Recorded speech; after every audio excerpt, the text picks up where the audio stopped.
세상을 바꾸는 정치수다 팟캐스트 정치 알아야 바꾼다. 그 18번째 방송 시작하겠습니다. 자, 오늘 18회에서는요. 정청래의 키워드 분석을 우선 나눠보도록 하겠습니다.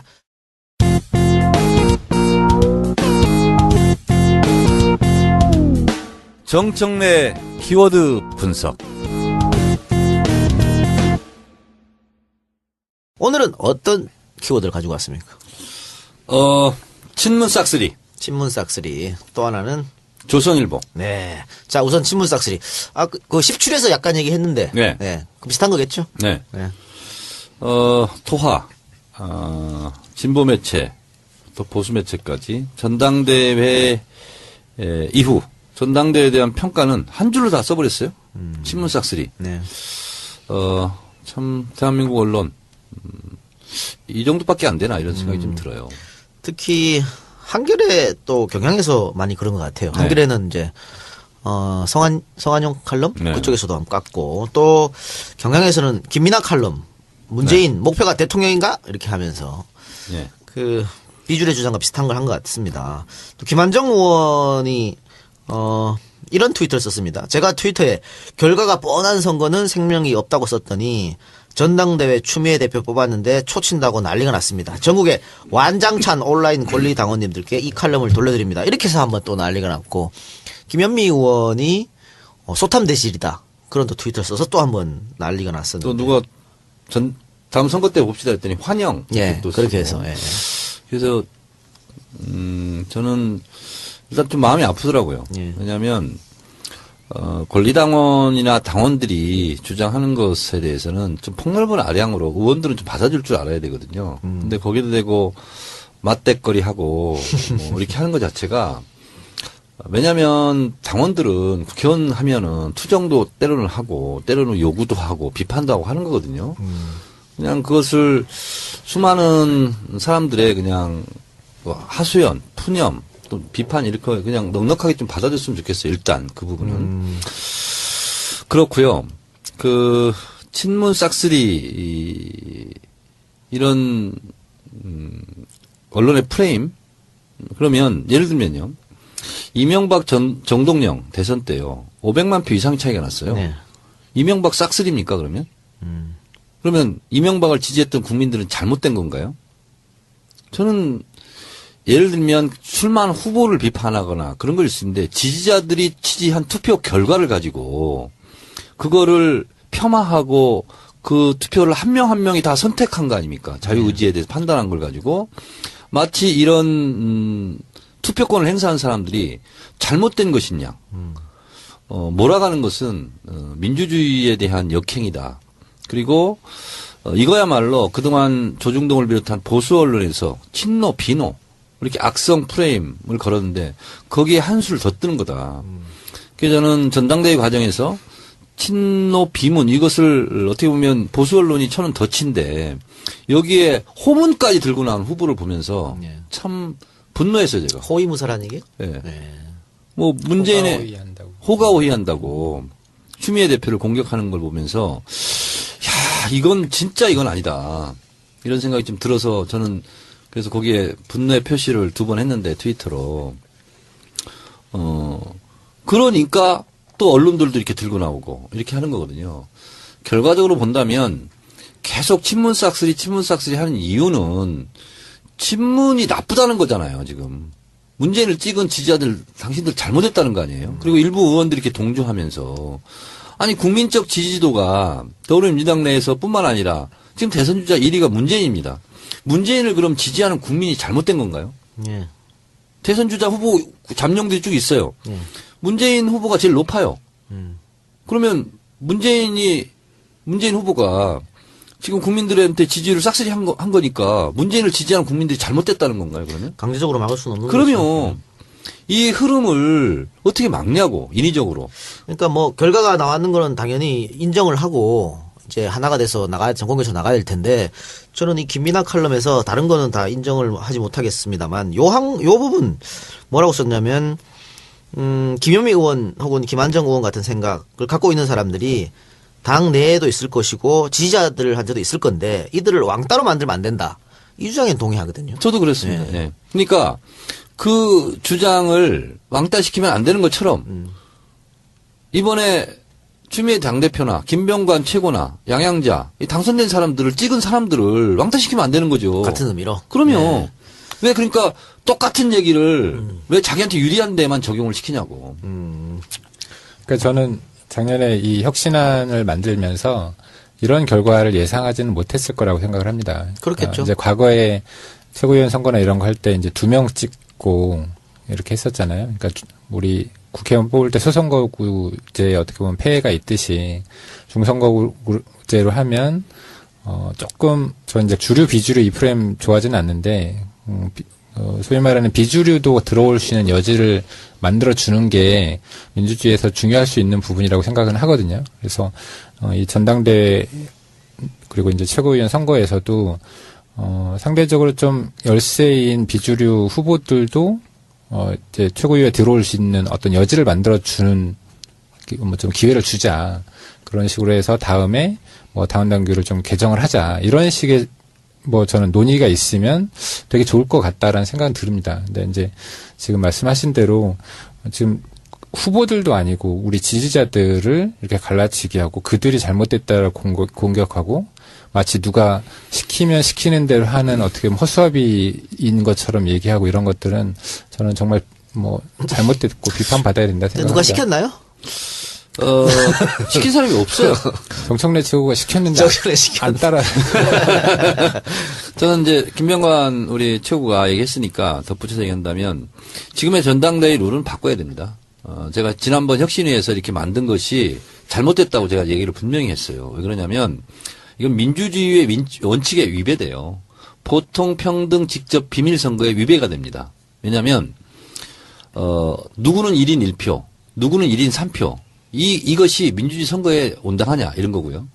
또 하나는 도당위원장 중에서 호선하는 거잖아요.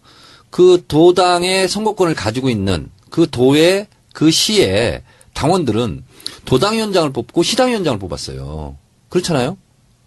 그런데 도당 일을 하라고 뽑았는데 네. 지도부까지 들어가는 거예요. 네. 내가 국회의원 하라고 투표를 했는데 그분 국회의원 중에 모여서 한 명이 서울시장 하는 거예요. 틀린 거예요. 이건 영역이 다른 거예요. 그래서 이것은 굉장히 불완전한 구조입니다. 그래서 결과적으로 보면 최고위원을 5명을 뽑았다. 그러면 예를 들면 툭 까놓고 얘기해서 3명은 친문이 될 수 있고 2명은 비주류가 될 수도 있는 거예요. 네. 그래서 결과적으로도 안 좋아요. 그리고 민주주의의 선거 원칙에도 안 맞아요. 네. 그리고 이번에 민생과 노동자는 또 뽑지도 못했어요. 네. 이런 결과거든요. 그래서 도당 위원장은 그 도에 있는 당원들이 뽑는 거고 이거 당 최고위원회 아닙니까? 당 지도부입니까? 그러면 전 당원들에게 전 지지자들에게 투표할 수 있는 권한을 박탈한 거거든요. 이건 지금. 그렇잖아요. 아니 왜 제주도에 있는 당원이 최고위원 투표권이 없어요. 없잖아요. 예를 들면 서울하고 제주하고 도당위원장이 뽑혔어요. 시당위원장하고. 근데 도당위원장은 2년 동안 안 한다고 그랬어요. 김영주 의원한테 양보했어요. 서울시당위원장한테. 그러면 결과적으로 보면 제주 도당위원장들은 최고위원 투표를 행사하지 못한 거예요. 그렇잖아요. 그래서 여러 가지로 모순이 중첩돼 있어요. 많이 있습니다. 그러니까 지금 청년만 해도 저는 청년위원장 그 하나만 해도 되게 중요한 자리거든요. 근데 청년위원장이 청년 최고위원까지 해요. 저는 그 두 개를 같이 겸하게 하는 것도 저는 맞지 않다고 생각을 합니다. 물론 취지는 잘 알겠는데, 그러니까 청년이 그만큼 중요하니까 그 청년위원장이 또 최고위원 하도록 하는 게, 뭐 그 취지는 알겠지만 사실은 그 각자 하나하나의 역할도 되게 중요하기 때문에 전 따로 뽑는 게 맞다고 생각하거든요. 네. 근데 또 하나, 우리 청년정책연구소라는 거를 민주정책연구원 안에 만들도록 돼 있는데 이 역할도 청년위원장이 또 겸하도록 돼 있는데, 세 개가 다 중요한 건데 이걸 다 한 사람이 하도록 하는 게 저는 맞지 않는 것 같아요. 얼마나 웃긴 거냐면요. 노동자 부분하고 민생 부분은 대한민국에 노동자 아닌 사람이 있습니까? 김병관 저 부자도 노동자예요. 그러면 노동자 부문 최고위원을 뽑을 수 있는 권한 노동자를 어떻게 구분하겠다는 거야? 그리고 민생 부분은 어느 사람이 민생 부분이에요? 민생 전문가? 그리고 민생 영역이 블럭이 따로 있어요? 네. 그런 거잖아요. 이건 너무나 네, 알겠습니다. 허술한 전당대회 룰이거든요. 네, 어쨌든 허술한데 네. 어쨌거나 합의를 해서 이제 그렇죠. 그 만들어낸 혁신은 아니기 때문에 이제 그걸 가지고 나온 결과에 대해서 어쨌건 좀 아쉬운 부분들이 있지만 아까도 말씀드렸는데요. 그 결과를 가지고 우리 당원들에 대해서 당원들을 비판하는 건 정말 해서는 안 되는 그렇죠. 거고 언론이 그런 식의 비판을 하면 우리 당에서 거기에 대해서 대응을 하고 비판을 해야죠. 네. 마찬가지로. 제 전당대회 전에는 제가 이거는 말도 안 되는 누리다. 그렇지만 일단 한번 하기로 했으니까 하기는 하되 다음번에 분명히 고치자는 얘기가 나올 것이다. 그래서 제가 전당대회 전에는 평지풍파를 일으키지 않으려고 그냥 지적만 해놓고 강하게 그걸 제가 밀어붙이거나 주장하지는 않았어요. 그러나 이제는 이 룰 세팅, 이 당원 단계를 새롭게 개정을 해야 돼요. 그래. 알겠습니다. 어차피 임기는 아직 2년이 보장돼 있는 거니까 뭐 이걸 끝나야 무슨 뭐 룰에 대한 개정을 하든 뭐 그건 이루어지겠죠. 자, 그 얘기는 거기까지만 하고 지금 정치권 안팎에서 제3지대론이 많이 나오고 있습니다. 네. 그러면서 뭐 국민의당 쪽에서는 뭐 말이 통하는 보수, 언권 보수들과 손을 잡을 수 있다 이런 얘기도 나오면서 이재호 의원이 합류할 수도 있다 뭐 이런 얘기도 나오고요. 그 박지원 원내대표 같으면 손학규 의원 보고 들어와라, 뭐 네. 박원순 시장 보고 들어와라, 뭐 이런 얘기까지 나오고 있는데 제3지대로는 어떻게 생각하십니까? 그러니까 제가 친문 싹쓸이 이것을 키워드로 네. 제가 정한 이유가 바로 그 이유예요. 네. 친문 싹쓸이라고 공격하고 몰아가고 이것을 프레임화 시키는 것이 바로 뭐냐면 더불어민주당은 친문당이니까 친문만 거기 있고 나머지 다 나와라. 그리고 새누리당도 친박당 아니냐. 세트로 1당 2당이 그러면 비박들 다 나와라. 그래서 비문 비박 다 합쳐서 국민의당 운동장에서 더 큰 빅텐트를 치고 거기서 경선하자. 여기에 이용되는 거거든요. 박지원 원내대표가 직접적으로 그렇게 말하고 있죠. 네네. 지금. 그렇기 때문에 친문 싹쓸이를 우리 당에서 이걸 가지고 공격하고 하는 것 자체는 사실상 해당 행위예요. 아니 우리 당에 유력한 후보가 있어요. 그리고 그분이 될지 안 될지는 아직 모르는 거야. 근데 그분이 되면 대선을 패배한다, 필패한다 이렇게 주장하는 전당대회 후보도 있었어요.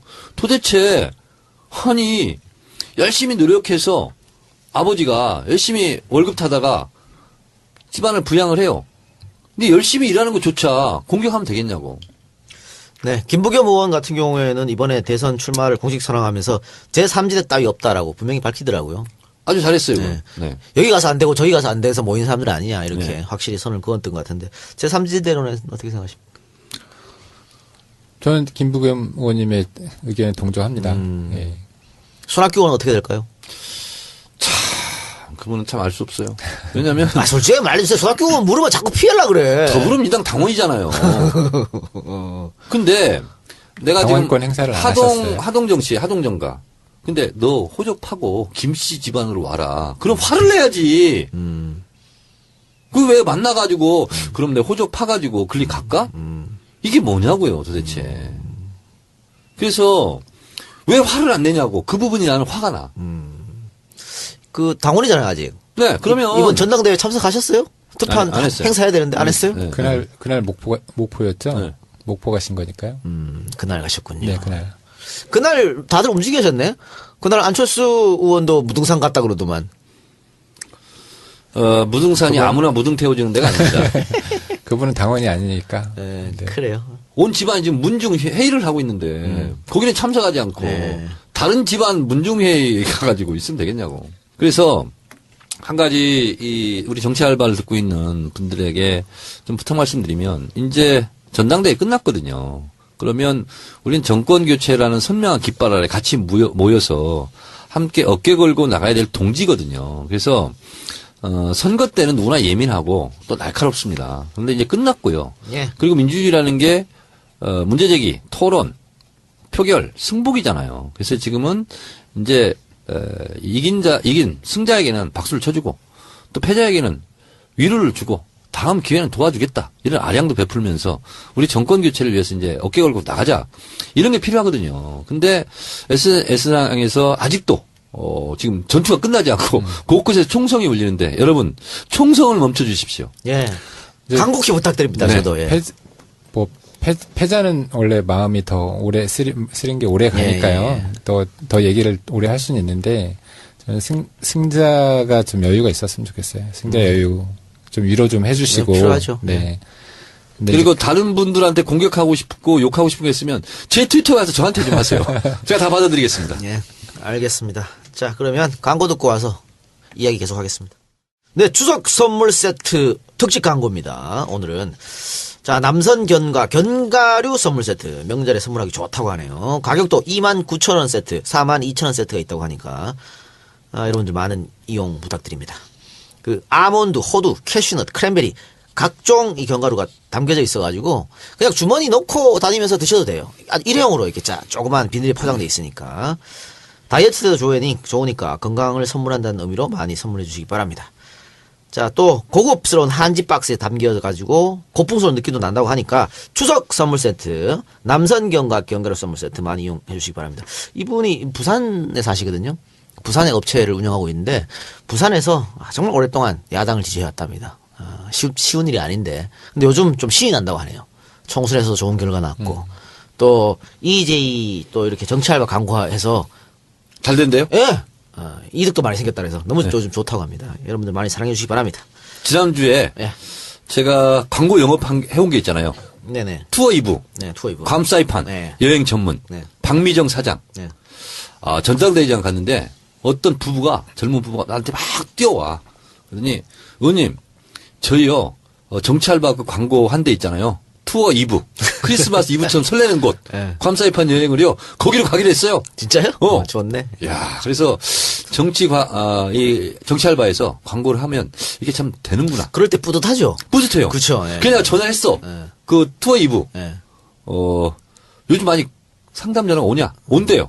그래서 없으면 얘기해라. 나라도 가겠다. 괌 사이판. 예. 김병관 의원 있잖아요. 여행은 가려면 괌 사이판으로 가. 투어 2부. 투어 2부로. 아니 저도 와이프한테 얘기했습니다. 내년 3월 결혼기념일은 괌 사이판 간다. 얘기했어 이미. 같이 갈까 나라? 좋죠. 네. 알겠습니다. 저는 같이 가고 싶지 않습니다. 따로 가. 따로. 여러분 투어 2부. 네. 괌 사이판 전문 여행사. 키워넣기 광고였고요. 네. 자, 그럼 두 번째 키워드 조선일보. 자, 조선일보와 청와대의 싸움이 정말 이전투구입니다. 네. 난리도 이런 난리가 없는 것 같은데. 네. 예. 저는 이 싸움 계속 됐으면 좋겠다 싶은데 네. 조선일보 한 발씩 빼는 느낌도 나고 그래요. 그러니까 조선일보와 청와대의 이 싸움이요. 안 목불인견이야. 네, 아주 볼만해. 네. 눈 뜨고 볼만합니다. 예. 결국은요. 여러분 다 아시겠지만 청와대에서 드디어 자뻑 그랬어요. 조선일보 송희영 주필이 직접 로비를 한 적이 있다. 예, 그러니까. 김진태한테 시켰다고 말하면 안 되지. 시킨 듯한 인상이 있는데, 이제는 직접, 음. 송영이 문제가 있다라고. 네. 청와대 모 관계자가, 익명으로. 제가 이 시대에 참 역술인이잖아요. 네. 추미애 후보의 득표율까지 맞췄어. 근데 제가, 예언성, 하나만 말씀을 드리겠습니다. 그럼 왜 이렇게 나올까? 조선일보하고, 청와대하고 직접 치킨 게임을 이렇게 할까? 박근혜 대통령의 성격입니다. 박근혜 대통령은 정권 재창출, 연장 필요 없어? 이것보다는 본인의 자존심, 내 사전에 레임덕은 없다. 조선일보건 누군가네 나를 공격하면 가만두지 않겠다 하는 오기의 발로다. 이렇게 생각을 합니다. 내가 여기서 물러나면 나는 진다. 그렇습니다. 이렇게 생각한 거죠? 정권 재창출, 연장 이런 거보다 더 위에 있는 게 박근혜 대통령 자신의 자존심이에요. 네. 이제 이것이 어디서부터 시작됐냐면 총선 이후에 조선일보가요. 박근혜 정권을 좀비 정권이라고 예. 비난했습니다. 그리고 아직도 정신 못 차렸다. 이렇게 되면 정권 물 건너간다. 예. 그리고 친박들 다 죽어야 된다. 이런 투로 지금 계속 조선일보 논조가 와 있었잖아요. 그 연장선상에서 우병우를 공격했다고 인식하는 거예요. 다시 말해서 박근혜 정권을 실패한 정권으로 그리고 여기서 거듭 새로나는 여권 세력이 있어야 정권 재창출이 가능하다라고 청와대가 보고 있지 않을까라고 조선일보는 판단한 거예요. 그리고 판단한 것을 청와대는 받아들일 수 없는 거죠. 그것 때문에 지금 이렇게 네. 이전투를 하고 있다. 네. 일반 국민이 봐서 이해할 수 없죠. 그냥 잘라내면 되잖아, 우병우. 그렇죠. 그럼 조용해지는데 네. 이렇게 보호하는 그것도 자신의 우군이라고 보이는 조선일보까지 맹공하면서 네. 자, 그런데 많은 분들이 궁금해하시는 게 이런 겁니다.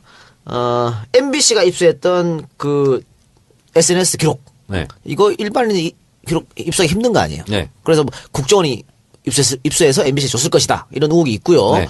또 송영의 어떤 이런 다양한 문제점들 김진태 의원이 폭로했는데 김진태가 어떻게 이런 걸 입수했을까?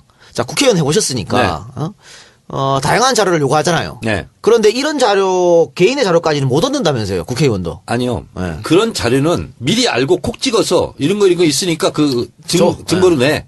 알리바이 차원에서 증거를 내 이렇게 되는 거거든요. 근데 그런 게 있을 거라는 걸 아는 것 자체가 가장 큰 고급 정보잖아요. 국회의원이 그렇게까지 입수할 수 없죠. 없다. 없어요. 네. 그러면은 이 김진태 의원이 입수한 이런 자료들. 누군가가 네. 이것을 제보하지 않으면 그리고 누군가 갖다 주지 않으면 알기 어려운 정보죠. 너무나 디테일한 정보죠. 이게 또 재밌는 게요. 김진태 의원이 새누리당 의총장에서 왜 당신들 조용하냐? 나 혼자 싸우는 것 같다. 이랬는데 다들 가만히 있더래. 새누리당 의원들이. 새누리당 의원들 보기에도 창피한 거지, 김진태가. 지금 국회의원으로서 뭐 하는 거야? 청와대가 주는 거 오다 받아서 이렇게 생각해서 아마 그런 것 같아요. 그러니까 예를 들면 이런 거죠. 저런 정보는 사정당국 그러니까 국정원이나 검찰이나 직접 수사한 검찰이 아니면 참 얻기 어려운 정보입니다. 그러니까 누가 봐도 짜고 치는 고스톱인 것 같은데 근데 그거는 심증이고 또 이런 구체적인 팩트가 나오니까 거기에 지금 휩쓸려가는 거죠. 그 영향력이 더 큰 거지 지금. 원내에서 혹시 새누리당 의원들 만나면은 이런 얘기는 혹시 안 하세요? 그런 얘기를 하지 않죠. 근데 이제 얼마 전에 어떤 모 언론에서 우병우 문제에 대해서 여론조사를 했는데요. 새누리당 의원들을 대상으로 해서 잘라야 된다는 의견이 더 많았습니다. 익명으로 했겠죠, 당연히. 그렇죠. 당연히 익명이죠. 네. 전수조사를 했는데 더 많았거든요. 근데 제가 지난 이제 4.13 총선에서 많이 들었던 얘기 중에 하나인데 저희 지역이 워낙 이제 좀 보수적인 동네다 보니까 그분들이 속된 말로 원래 이제 보수는 보수에 대한 자부심들이 있거든요. 그렇죠. 스스로 보수라는 거에 대해서 자부심들이 있어요. 근데 스스로 보수를 하는 게 쪽팔린 상황이다. 다들 그렇게 얘기하더라고요. 네. 진짜로. 근데 지금 딱 그런 상황인 것 같아요. 어디 가서 얘기를 못 하고. 권력을 이용해서 지금 이런. 그러니까 보통 새누리당 정권은 이익으로 뭉치고 그리고 우리 더불어민주당 같은 야당은 이념과 가치로 뭉치고 이런 거거든요. 그래서 지금까지 통례가 우리 진보 개혁 진영에서는 하나만 달라도 분열한다. 그리고 저쪽 지형은 하나만 같아도 단결한다. 뭐 이런 게 있었거든요. 네. 근데 지금은 참 이게 말리기 어렵고 해결되기 어려운 싸움인 게 이 세상에서 제일 해결되기 어려운 싸움이 감정 싸움이에요. 그러니까 이건 박근혜 대통령 감정이야 지금 이게. 아니 이렇게 문제가 되면 저는요 추론이 뭐냐면 우병우 수석은 자 나 그만두겠다라고 얘기했을 수도 있어요. 오히려 지금 그걸 감싸고 있는 게 대통령이거든 지금. 근데 그건 뭐냐면 감정이야 감정. 그래서 그들의 입장에서 온다면 감정으로 지금 대사를 망쳐가고 있는 중이죠. 자, 이 정도로 감싸야 될 정도로 정무수석이라는 직위가 그러니까. 높은 직위는 아니거든요. 그게 불가사의야. 왜 저럴까 도대체. 근데 이제 이러저런 썰은 많은데 그건 뭐 확인할 길은 없으나 뭐 우병우가 엄청난 정보를 가지고 있다. 엄청난 정보를 가지고 있고 네. 문고리 3인방하고도 친하고 그렇죠. 아삼육이고 그리고 국정원 2차장도 우병우 사람이고 그리고 또 검찰 특수부 이쪽은 또 우병우 라인이고 그래서 모든 사정당국의 정보를 다 가지고 있기 때문에 오히려 두려운 거 아니냐 오히려 청와대 핵심들이 우병우를 잘라내면 그것을 폭로했을 때 뒷감당을 더하기 어렵다. 이런 판단을 아닌 거냐라고 언론에 소설을 또 많이 쓰고 있어요. 어떤 언론은 우병우가 원래 이번 총선에 고향인 경북 봉화에서 출마하려고 했었는데 출마보다는 청와대에 있는 게 낫겠다 판단해서 있었다. 이런 얘기도 있더라고요. 국회의원하고 민정수석하고 뭐가 더 좋을까요? 국회의원. 그게 더 좋아요? 네. 본인이 국회의원 했으니까 그런 거겠지. 민정수석 못 해봤잖아. 대통령 빼놓고 국무총리 한 분도 대법관 한 사람도 다 국회의원 출마해. 국회의원이 제일 좋은 거야. 제일 좋은 거예요. 대통령 빼고. 알았어. 다음에 꼭 하시기 그리고 바랍니다. 광역단체장 한 사람도 그 끝나면 또 국회의원 다 출마해. 국회의원이 왜 이렇게 좋은 거야? 어떻게? 좋아요? 한 2달 하고 계신데. 뭐 솔직히 아직 이제 3개월 한 거라서요. 네. 아직은 잘 모르겠습니다. 그러니까 월급은 많이 떨어졌죠? 월급은 많이 떨어져요. 근데 이제 쓸 수 있는 시간이 많지 않아서 네, 워낙 바쁘게 돌아다니시니까. 네. 예. 자, 조선일보가 성공을 했고요. 청와대가 역공을 했지 않습니까? 네. 조선일보가 이게 성공을 할까요? 맞대응을 할까요? 어떻게 보세요? 제가 꼬리를 또 낼 것인지. 이 시대의 참 역술인으로서 제가 또 예언합니다. 조선일보도 청와대도 서로 공격할 거리는 많이 있을 겁니다. 그렇겠죠. 이번에 이제 송희영 주필 뭐 이런 것도 이렇게 드러나게 됐는데 저는 조선일보는 멈추지 않을 것 같습니다. 조선일보도? 네. 어. 맞대응할 것 같아요. 왜냐하면 할 거리가 너무 많을 거라고 봐요 저는. 그리고 청와대를 직접 공격할 수도 있고 청와대 외곽을 때릴 수도 있고 그리고 새누리당 의원들 있잖아요. 혹시 비리가 있다면 그걸 깔 수도 있고 저는 그래서 여권 굳이 청와대가 아니라도 여권을 공격할 거리는 많이 있을 거다. 조선일보도 자존심이 있죠. 밤의 네. 대통령이라는 자존심이 있지. 그렇습니다. 예. 그러니까 조선일보는 선출되지 않는 권력 그리고 언제든지 정권을 좌지우지할 수 있다. 네. 이런 것에 너무 젖어서 오랫동안 살았거든요. 이것을 권력의 끈을 놓고 싶지 않고 국민들 앞에서 깨갱하는 모습을 보이기 싫어할 것이다. 김은 어떻게 보세요? 어떻게 흘러갈 것 같아요? 저는 참 역술인이 아니어서. 아니지만 한번. 네. 저는, 한 번은 좀 져줄 것 같습니다. 조선일보가? 네. 네. 그러니까 이게 그 조선일보 편을 드는 새누리당 의원들, 새누리당 지지자들도 많이 있잖아요. 그래서 지금까지는 그러니까 제 생각에는 조선일보가 이렇게 하면 우병우 수석이 물러나고 거나 이제 내쳐지거나 이렇게 정리될 거라고 시작한 싸움인데 싸움이 많이 커졌기 때문에 이제는 아마 새누리 지지자나 새누리 의원들도 더 확전되는 걸 바라지 않을 가능성이 있어서 한 번은 좀 물러날 수도 있겠다. 하지만 열심히 벼르고 속으로는 벼를 거다. 이런 이제 생각이 아까는 이제 있습니다. 역술에서 이제 예언한 것이고 희망사항이 있습니다. 국세청에서 조선일보 세무조사를 그러니까. 기왕에 하는 거. 저 같은 경우에도 조선일보가 한 발 뺄 것 같아요. 왜냐하면 그 청와대에서 송영 건은 주의나 경고쯤이고 아마 사주 거를 뭐 한 개 잡고 있을 것이다.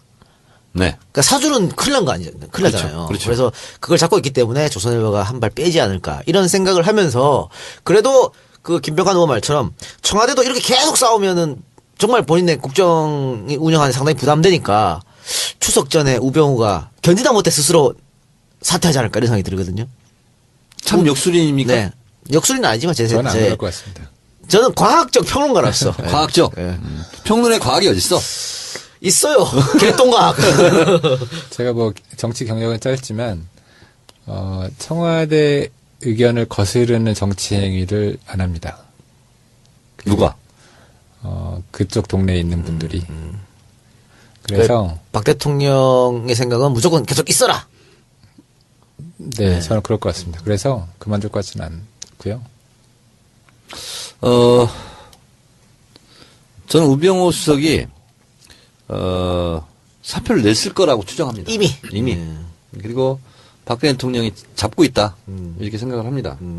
근데 박근혜 대통령도 저는 자존심이 세긴 세지만 일정 정도 본인이 놔주는 형태로 갈 수도 있어요. 그건. 예, 그러니까.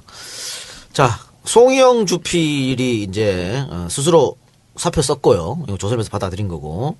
지금 이석수 감찰관도 사표를 썼습니다. 사표 안 쓴 사람은 우병우밖에 없어. 그러니까 국민 여론 점점 나빠질 것 같으니까. 특히 추석 때 다 모여서 뭔 얘기 하겠어요? 이 얘기 할 거 아니에요. 특히 아까 김병관 의원 말처럼 보수들이 지금 창피하거든. 이게 뭐야 이렇게. TK, PK 이 보수를 지지하는 핵심 인사들 모여서 분명히 수석 얘기할 것 같아요. 그래서 그거 걱정해서. 근데 또 이제 박근혜 대통령의 또 기분을 또 나쁘게 한 김무성 전 대표 계속 깐죽 이렇게 되거든요 지금. 네네. 계속 지금 그래요. 대통령이 심기를 계속 건드려. 네. 그러면 어떤 생각을 하냐면 내가 알아서 할 건데 네. 왜 자꾸 이렇게 건드는 거야? 이런 것이 조금 얹혀졌어 지금. 얹혀졌어. 알겠습니다. 자, 여기까지 듣고. 없죠, 이제 키워드. 다 했죠? 네. 예. 광고 듣고 와서 이야기 계속하겠습니다. 네, 방금 2개 광고를 들으셨는데요. 역시 추석 특집 선물 세트 광고입니다. 일단, 킴스팜. 우리 정치 알바를 꾸준히 후원하는 킴스팜에서 준비한 배, 그 다음에 반건식 꽃감, 배즙 추석 선물 세트가 있습니다. 저기 배즙 엄청 좋더라고. 그러니까 정 의원이 네. 이걸 복용하고 목이 많이 좋아졌다. 많이 좋아졌어요. 예. 네, 떨어졌어 근데 배즙이 지금. 다시 사드세요. 자, 인터넷으로 킴스팜 검색하시거나 전화 010-6338-3526 010-6338-3526으로 전화 주셔서 킴스팜 선물 세트 많은 구매 부탁드리고요. 또 하나 들었던 광고는 영주 장터 수석 선물 세트입니다. 영주시 공식 쇼핑몰 영주 장터에서 준비한 추석 선물 세트. 우리 동네네요.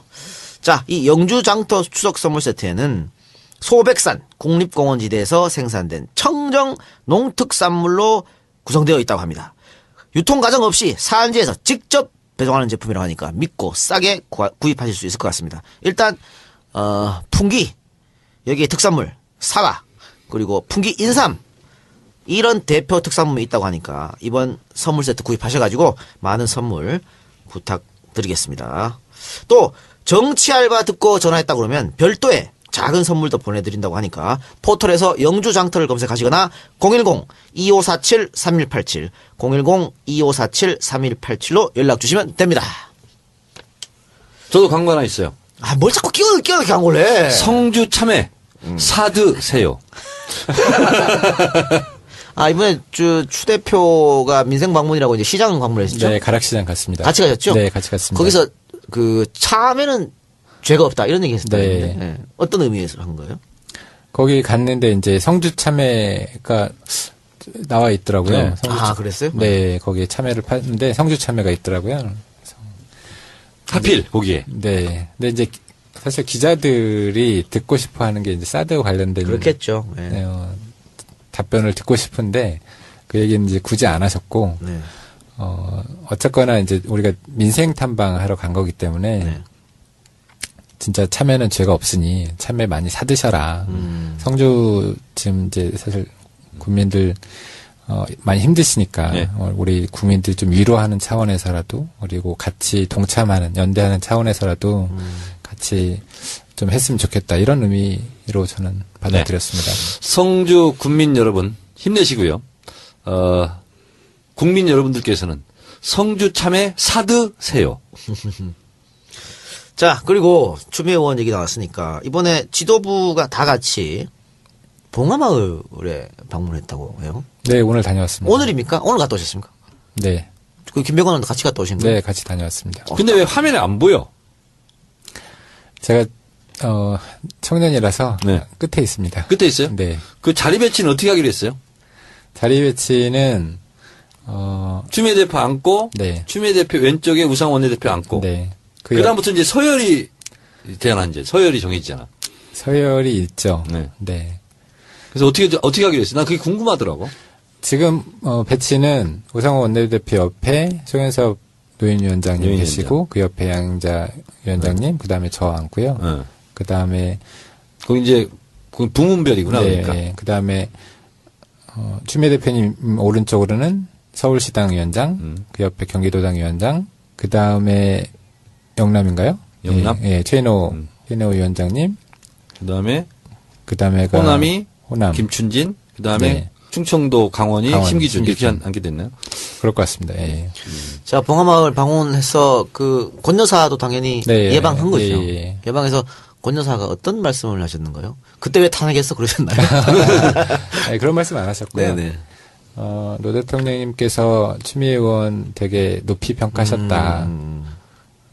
내년에도 잘 해달라. 뭐 길게 말씀하셨는데 주 요지는 그거였던 것 같습니다. 뭐 이렇게 웃어본 적이 오랜만이다 이런 말씀도 하셨던 것 같은데. 네. 되게 즐거웠어요, 분위기는. 그러니까 이제 전당대회 과정에서 근데 막 이렇게 우리 당원들은 막 추미애 후보 막 공격하고 그랬는데 실제로 노무현 대통령은 굉장히 추미애 대표가 당시에 탄핵을 반대했거든. 근데 당론이 정해지는 바람에 쓸려간 거거든. 이제 노무현 대통령도 그걸 아셨다는 거 아닙니까? 그래서 굉장히 걱정도 하고 삼부일로 했을 때 뭐 무릎은 괜찮냐 이런 것도 물어보고 네. 실제로 이제 입각 제의를 했잖아요. 장관 네. 제의를 하고 그래서 이제 두 분 사이는 그렇게 뭐 앙금이 별로 없어. 그러니까 그런 거 보면 노 대통령이 참 성인인 것 같아. 우리 같으면 이랬을 텐데 무릎은 괜찮냐 물어봐주고. 아니 근데 이제 추미애 대표가 탄핵을 찬성한 게 근데 아니니까. 어쨌든 간에 분명히 그렇게 기분이 안 좋았을 텐데. 그리고 저는 그 추미애 대표가 이제 연설 과정에서도 말씀하셨지만 이제 스스로 잘못된 예. 선택이었고 잘못했다. 근데 어쨌건 본인 이름은 올린 거니까. 네, 그런 말씀 하셨잖아요. 그래서 뭐 구구절절 구참 뭐 변명으로 들릴 수 있는 말들을 하실 수도 있었을 텐데 네. 그냥 아니 근데 그게 좋았다는 사람들이 있더라고. 네. 내 춤이 안 뛰려고 그랬는데 쿨하게 내가 잘못했다. 네, 쿨하게 잘못했다. 자, 어때요? 정치인들이 사과하기 참 어렵다고 하던데. 내가 그러니까 지금 박 대통령처럼 잘못을 했지만 절대 사과를 하지 않는. 사과하기가 굉장히 어렵습니다. 네. 사실은. 왜냐하면 개인으로서는 사과하고 싶어도 그 그렇죠. 공인이고 헌법기관이고 이렇게 되물리는 것이 쉽지 않아요. 굉장히 용기가 좀 필요하거든요. 그래서 리더는 잘못을 수정은 해도 사과를 하지 않는다. 네. 뭐 그런 얘기도 있더라고요. 네. 그래서 처칠이 얘기했잖아요. 정치인은 거짓말 할 수 있다. 근데 그 거짓말을 변명할 수 있어야 된다. 뭐 그런 얘기도 하고 그랬어요. 네네. 근데, 명백한 거 가지고 사과도 하고 이제 이렇게 하긴 하는데 하여튼 그럼에도 불구하고 쉬운 일은 아니죠. 그렇죠. 예. 네. 자, 그리고 추 대표가 방명록에 이제 온전히 하나 돼 민생을 위한 정권 교체를 해내겠습니다. 노무현 대통령님 힘주십시오라고 적고 계속 눈물을 훔치셨다 그래요? 그때 예전 생각들이 좀 많이 나셨는 것 같아요. 예. 그러면 묘비 앞에서 조금 이야기돼서 연설됐습니까? 네, 뭐 연설이라기보다는 이제 저희 최고위원들 같이 간 거니까 거기에서 이제 한 말씀 하셨는데 계속 말을 잊지 못하고 이제 눈물을 흘리셔가지고 옆에 있는 분들이 좀 많이 숙연해지기도 하고 좀 같이 눈물 좀 많이 흘리고 그랬습니다. 김 의원도 우셨어요? 저는 이제 조금 찔끔? 제가 그래서 추미애 대표 그 바위 있잖아요. 네, 벼락바위에서 벼락바위. 이렇게 제가 진짜 눈이 뻘개져가지고 한 걸 사진을 제가 올리면서 추미애의 눈물 그 트위터를 날렸거든요. 봉화에 가면 왜 자꾸 눈물이 날까요? 그분을 생각하면 왜 그리 슬픔이 밀려오나요? 추미애 대표는 좀 더 눈물이 났겠죠. 그러면서 그러나 봉화에 다녀오면 슬픔이 용기로 바뀌고 삶이 더 숙연해지는 이유는 왜일까요? 이렇게 내가 했는데 나랑 좀 비슷한 멘트였더라고. 그 추미애 대표가 현장에서 뭐 슬픔 얘기하고 용기 얘기하고 있다는데 실제로 봉화에 가면 굉장히 슬퍼요. 근데 삶이 갔다 오면 숙연해져. 그리고 노무현 대통령은 이렇게 살았는데 나도 잘 살아야지. 이런 게 생겨요. 뼈화에 그런 게. 사실 이제 지난번 5월 23일 날 이제 추도식 그때도 이제 봉화마을에 갔었는데 사실 이제 추도식이다 보니까 갈 때는 마음이 되게 무겁거든요. 근데 이제 행사 끝나고 이렇게 올라올 때는 마음이 되게 좋습니다. 그러니까 뭐 즐겁다고 표현해야 될지 모르겠지만 되게 힐링을 받는 그런 느낌이 있어요. 근데 그 전에 이제 5.18 때 거기는 이제 그러니까 국가보훈처에서 하는 행사였었는데 거기는 다녀오면서 되게 화나더라고요. 그래서 저것 때문에라도 정권을 바꿔야겠다. 님을 위한 행진곡 그런 노래조차도 못 부르게 하는 이 정권 좀 바꿔야 되겠다. 되게 화가 났었거든요.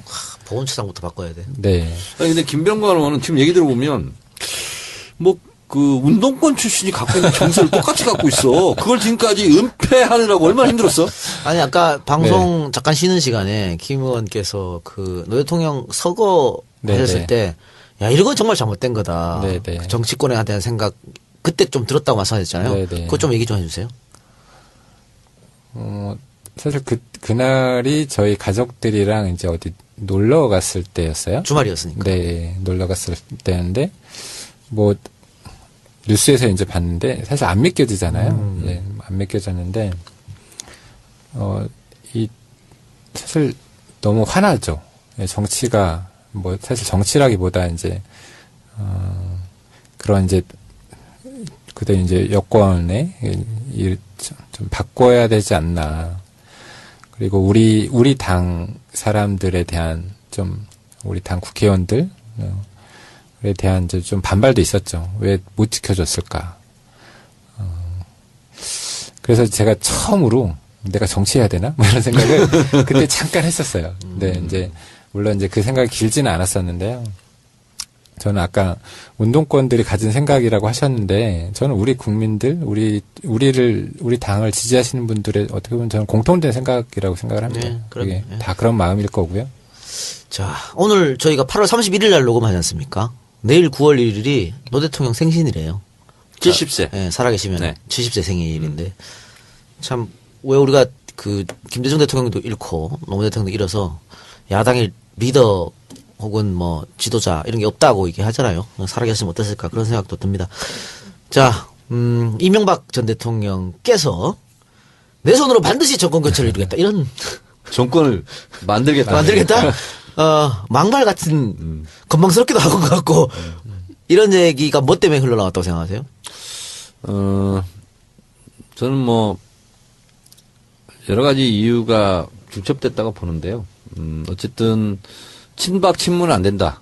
이 프레임 그리고 제3시대 뭐 띄우고 있는 박지원 거기에 일환이라고 보세요. 예, 거기 그리고 뭐 정의와 또 전 국회의장 뭐 이런 거 이런 움직임이 좀 있다고 보는데 어쨌든 지금 MB 정권의 경제 정책을 좌지우지했던 강만수 예. 전 경제부총리가 지금 수사 선상에 예. 올라 있지 않습니까?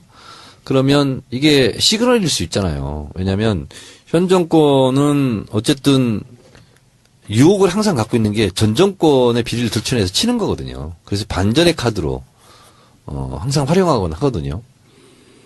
그리고 이제 전 정권은 그냥 힘없이 당하고 이런 건데 거기에 대한 대비책일 수 있고 또 하나는 보통 현재 권력과 미래 권력이 충돌하잖아요. 근데 여권 내는 미래 권력이 안 보여요. 그러면 과거 권력이 우리가 새롭게 또 한번 권력을 한번 만들어 볼까? 이런 지형이 있지 않을까. 지금 여권의 유력한 주자가 뚜렷이 있다면 뭐 가능성도 적은 거 아니겠어요? 그런 면에서 우리가 어떻게 보면 이 3자 구도에서 우리가 역할할 수 있지 않을까? 이런 유혹을 느낄 수 있다고 저는 봐요. 그래요. 자, 아까 금산 인삼 얘기하면서 고향이 금산이라고 하셨잖아요. 네. 그 금강이 흐르지 않나요, 그쪽에? 금산으로 금강이 직접 흐르는 건 아니고 지류? 지류가 있죠, 이게. 네. 근데, 제가 이 얘기를 왜 드리냐면, 아까 이명박 대통령이 그런 말 했다고 제가 좀 건방스럽다 이렇게 표현했잖아요. 책임지는 정치가 없어. 4대강으로 온 강, 낙동강이고 뭐고 금강이고 뭐고 다 이렇게 망쳐놓고는 어떻게 저렇게 뻔뻔하게 얘기하고 다니는지. 이재호, 홍준표 다 4대강 전도사 똑같은 사람들 아니에요? 그런데 그 사람들 지금 다 뭉쳐가지고 새롭게 정권을 이어받겠다. 이런 말도 안 되는 소리 하는 것 같아. 지금, 얼마 전에. 하기 때문에 예. 그런 유혹을 느끼는 거야. 우리가 잘못한 일이 너무 많아. 그 덮으려고? 그러면 그 지류에서 막 놀기도 했어요? 어릴 때? 그렇죠. 그 모래사장에서 막 놀고. 몇 감고 막 몇 그랬죠. 감고. 네. 지금 모래사장이 아예 없대요, 거기에. 근데 우리 동네는 원래 모래사장이 없어. 없었어? 원래 금강 최상류야. 그리고 지금 4급수래요, 거기가. 4급수? 4급수. 그러니까 얼마나 망치는 거예요. 사급수면 농업용수로도 못 쓰는 못 게 쓰는. 사급수죠. 그렇죠. 이걸 이렇게 나놓고는 어떻게, 그러니까 보 때문에 그렇다는 거예요. 강이 흐르질 않는다 그래요. 그래서 왜 연 있지 않습니까, 연이 저수지에만 있는 거라는데 지금 금강에 연이 활짝 폈답니다. 연이. 이야, 정말. 그러니까 이렇게 책임 없는 정치. 그러니까 잘못을 했으면 거기에 대한 합당한 처벌을 받아야 되는데 지금 오히려 자기가 떵떵거리면서 이렇게. 저는 그래서 오히려 좀 이상하지 않아요? 박근혜 정권이 같은 당의 정권 재창출이 된 거지만 과거 정권에서 묻는 게 별로 없잖아요, 지금. 그래서 뭐 약점을 잡고 있다 이런 얘기도 있는 거 아니에요? 서로 그럴 수 있죠. 그러니까 더 이상 이명박 대통령은 좀 이런 건방스러운 말씀 좀 안 했으면 좋겠다 하는 그런 바람이고요. 자, 오늘은 조금 다른 시간보다 좀 일찍 끝내겠습니다. 김병환 의원 오늘 봉화까지 갔다 와서 저녁도 못 드시고 계속 이렇게 계시니까. 근데 울었어요, 안 울었어요? 봉화 가서. 찔끔. 다짐했어요? 제가 꼭 정권교체 이루는데 미랄이 되겠습니다. 이런 것들. 저는 정치 들어오면서부터 그 생각을 했습니다. 그러기 위해서 들어왔고요. 그러고 보면 네. 참 기특해. 그래서 사실 특히 이번에 돈 많이 버는 사람이. 그렇죠. 이번에 전당대회 하면서 사실 제일 마음이 아팠던 게 저는 그러니까 저뿐만이 아니고 사실 작년에 이제 소위 말하는 10만 권리당원들이 들어왔던 게 당이 분열되는 모습이 너무 안타까웠고 당의 소위 말하는 화합과 단결을 위해서 들어왔는데 이번에 전당대회 하면서 계속 우리 당 내부를 좀 분열시키는 발언을 하시는 분들도 계시고 선거 끝난 다음에도 이런 어떻게 보면 당 내부를 좀 분열시키는 얘기들을 하시는 분들이 계시는 게, 좀 많이 안타깝고, 화도 나고, 우리 아마 지지하신 분들 이번에 전당대회 참여하셨던 우리 지지자분들이 그래서 더 많이 화가 났을 것 같아요. 그런 화합과 단결 때문에 들어오신 분들이 많은데, 또다시 또 이렇게 또 분열시키는 그런 얘기들을 하시는 걸 보고, 좀, 우리 당이 좀 내년 대선을 위해서라도 좀 더 단결했으면 좋겠다. 화합했으면 좋겠다. 이런 생각이 좀 들었습니다. 저는 이제 이후의 과제, 전당대 이후의 과제 중에 제가 진짜 관심이 있는 부분이 이제 온오프 네트워크 정당이거든요. 그래서 제2의 입당 운동, 그리고 작년에 입당하셨던 14만 명 분들은 빨리빨리 당비를 내시라. 그래서 권리당원 자격을 획득하시라. 그리고 제2의 입당 운동을 벌여서 이 열성 지지자들, 온라인 입당원들을 중심으로 온라인 공간을 뒤덮었으면 좋겠어요. 예.